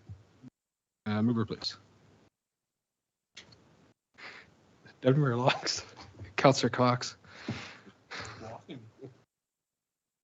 Any questions with the water rates bylaw? And all those in favor? That is carried. 16.2 is bylaw 2025-055, which is the wastewater rates bylaw. The bylaw 2025-055 being a bylaw to amend bylaw 2024-077 being a bylaw to impose wastewater rates and to prescribe the amount of such rates and to control discharges to municipal wastewaters be enacted. Mover, please. Councillor O'Leary, seconded by. Thank you. Councillor Cox. Any questions on the bylaw? All those in favor? That's carried. 2025, 16.3 is 2025 bylaw 056 with regards to fees and charges bylaw. The bylaw 2025-056 being a bylaw to establish fees and charges to be collected by the corporation of the Township of Adjala-Tosorontio and to repeal bylaw 2024-012 be enacted. Mover, please. Councillor Borzos, second. Councillor Simpson. Any further questions on that item? All those in favor? That is carried. And 16.4, bylaw 2025-057, designate a community safety zone. And the recommendation is that the bylaw 2025-057 being a bylaw to designate a community safety zone, Concession Road 8 from County Road 14 to 800 meters south in Colgan in the Township of Adjala-Tosorontio. And a mover, please. Councillor O'Leary, second by Councillor Cox. Any questions or comments? All those in favor? That is carried. All right, so we're on to item 17, which is the notice of the motion. We have one printed on the agenda, which is 17.1. Councillor Meadows. So the recommendation from him is whereas Deputy Mayor Doug Little served the public for 24 years on Township Council and County Council. Now be it resolved that a commemorative bench with a plaque be installed along the Warden's Park walking trail and that all costs be paid for by the township. You're moving that, Councillor Meadows? Yes, I'll move that. Okay. Before I get a seconder, I'd be looking to potentially ask you a question with regards to this item. Yep. In the proposed 2026 budget, there are multiple concrete picnic tables with chest inlays proposed, one being here at the Municipal Center, and thinking that maybe something a bit more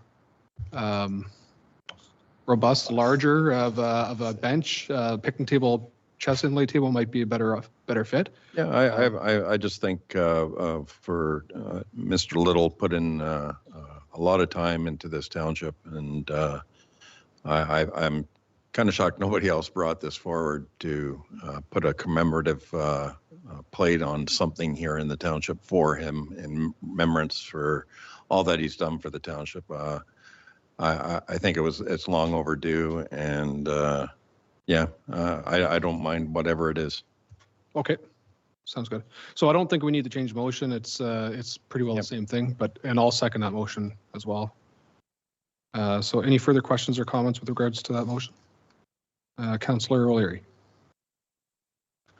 Through the chair, I'd just like to thank Councillor Meadows for doing or putting this motion forward.